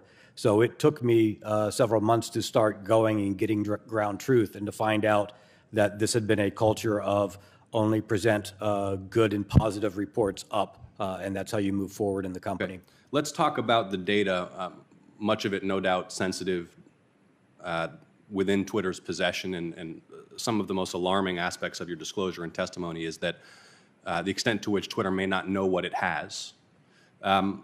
What would be, and of course you don't know what you don't know, but what would be an example of the kinds of data sets that Twitter might possess but not fully understand it possesses? And what would be the mechanisms other than monitoring user activity by which it would have accumulated such data? Sure. One example, I was surprised to see that in an internal incident review in 2020, 50 million Twitter employees' information had been exposed. And that number confused me because Twitter doesn't have 50 million employees. Twitter has all of the information of all past employees, contractors, and other users because they haven't deleted that data. They've kept that data in that system, and those systems, when they are expose that information. That was surprising to me. Sorry, what was the second part of your question, sir? No, that's helpful, and I'm running low on time, so I want to get to this next point, and I know some of my colleagues have covered it, but the risks associated with targeted advertising, whether for the purpose of inducing targeted users to click on links that could then harvest data about their devices or their web use or their location, or possibly inject malware, or for targeted influence campaigns. Can you please talk about what you observed and what you view to be the risks associated with the advertising model and the capability of enterprise clients of Twitter's to target ads and links to specific users? Yes, so that area wasn't specifically my domain. That was under the executive of sales engineering. The parts that I believe are relevant were not only the additional report that we talked about earlier with the information operations, but I did see that data sets internally to the organization when I first joined, thousands of users had access to the advertisers' information, including their bank accounts and routing numbers. And when I first joined, people could change that information, and you could understand why changing the banking account information of a company such as Apple or Nike might be problematic. Final question, and then I'll yield to Senator Hawley, and I'm going to follow up with you on this one for the record as well to get as much detail as possible. But what records, documents, or technical information, with as much specificity as you can muster right now, would you suggest that the Congress should seek from Twitter to understand the extent of the alleged lax security practices, but also what data may have been exfiltrated, when and by whom, what the level of national security risk might be? What should we be seeking from this company so that we can assess the level of risk and the threat and make policy accordingly? Yes, sir. I submitted, I believe, 100-plus pages in my disclosure with data, talking about the sources of that data and providing a roadmap for investigators. I will do it a disservice trying to summarize the large numbers of sources and locations of that data, but hopefully my lawful disclosures provide that roadmap, and I'm happy to follow up. Okay, we'll review it in full and send you any follow-ups. Thanks for your testimony. Yes, sir. Senator Hawley for 6 minutes. Thank you very much, Mr. Chairman. Mr. Zatko, thank you for being here. Thanks for your testimony. Thank you. I want to make sure I got this straight. You've stated today and in your report that about 4,000 Twitter employees are classified as engineers. Is that right? Yes, sir. At the time, half the employees, I believe there were 7,000 plus full-time employees. Got it. And that means that these 4,000-ish employees would have had access to live user data all over Twitter. They could access individual users' personal information, including their live data. Have I got that right? Yes, sir. If they, so they would have access to the production environment. If they spent the time to meander around and look around, they would find that they could access these large troves of data. Including geolocation data? Did you testify to that earlier today? I know that Twitter has IP locations and that they do use geolocation services based upon IP addresses. Wow, 4,000 employees with access to that data. That's extraordinary. So those employees would be in a position then, if they wanted to get this information and dox Twitter users. Is that fair to say? That is a concern of mine, sir, yes. Wow. That's a significant concern. 4,000 people with the ability to dox individual users who pick up the phone and use Twitter. That's extraordinary. Have you ever seen it happen? I have seen numerous situations where Twitter engineers had to patch a problem, and I said, what was the problem? And they said, oh, engineers could tweet as anybody. The data was exposed in this part, and it was always reactionary rather in finding these wounds left and right and putting Band-Aids on them because the systemic underlying problems were not addressed, the broad access to too much information and too many systems. When you say Twitter engineers could tweet as anybody, tell me what that means. That meant a Twitter engineer understanding how the running systems and the data flows were operating could then access and inject or put forward information as I mentioned in my oral statement, any of the senators sitting here today. And have you ever seen that happen? No, not directly.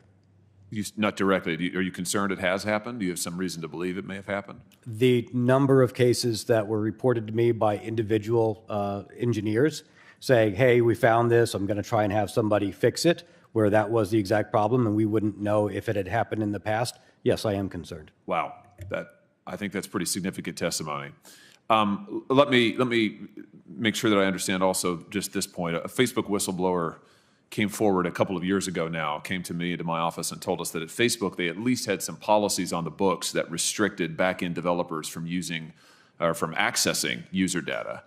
Now, whether or not those policies were ever followed, who really knows? But is it your testimony to me that Twitter had no similar policies in place that would have restricted these 4,000 engineers from accessing user data in this way? Not technical enforcement, technical policies that were enforced. I did see basic policies such as, hey, you're not supposed to access inappropriate systems, but I also saw policies saying that your work laptops should only run in the following setups, and I was aware that I don't believe any of the laptops were in compliance with those policies. None of the laptops? Based upon the policy that I read, I do not believe any of the laptops were in compliance with that security policy. Zero in compliance with their policy. That's extraordinary. Let me ask you about this. That same Facebook whistleblower told us a couple of years ago now that Twitter's content moderation staff routinely collaborated with content moderators at Facebook and Google. Is that true to your knowledge? Do you have any information about that? That would be in a team under counsel, and I wouldn't have firsthand knowledge of that.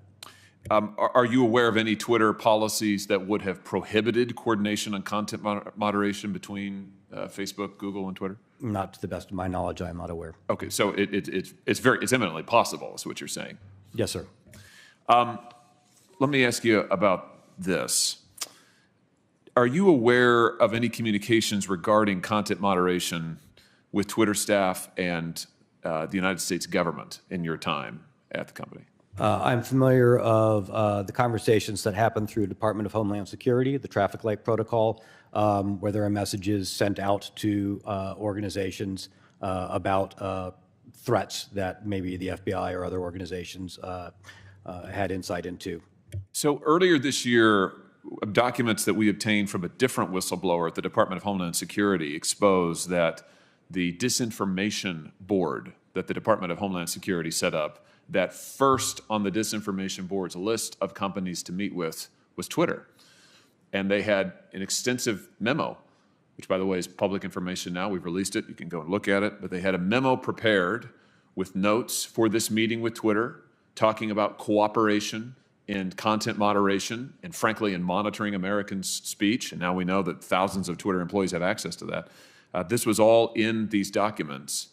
I guess my question to you is, and I know you weren't in those meetings, but why do you suppose that the Disinformation Board had Twitter first on the list of entities to come to talk about coordinating monitoring American speech? I can't opine on that, but I can say that Twitter is a tremendously influential platform, and we do know that there are information operations being run on Twitter. Do you think it's maybe because Twitter has proved so pliant to government pressure, to censorship and monitor people? I'm thinking of, first of all, the Hunter Biden story. We now know that Twitter killed the Hunter Biden reporting. We know Mark Zuckerberg has said that the FBI pushed Facebook to do so. Facebook throttled it down. Twitter killed it completely, locked up accounts that were trying to report on what we now know was a true story. Or how about in your own report, you claimed that the Twitter CEO proposed caving to the Russian government's demands to censor content on Twitter and spy on its users, and you noted that this occurred even as you were directing employees to prepare for the Russian invasion of Ukraine. That sounds like an executive team that's pretty darn pliant to the demands of governments to weaponize effectively their platform to control information, to spy on its users. What's your view?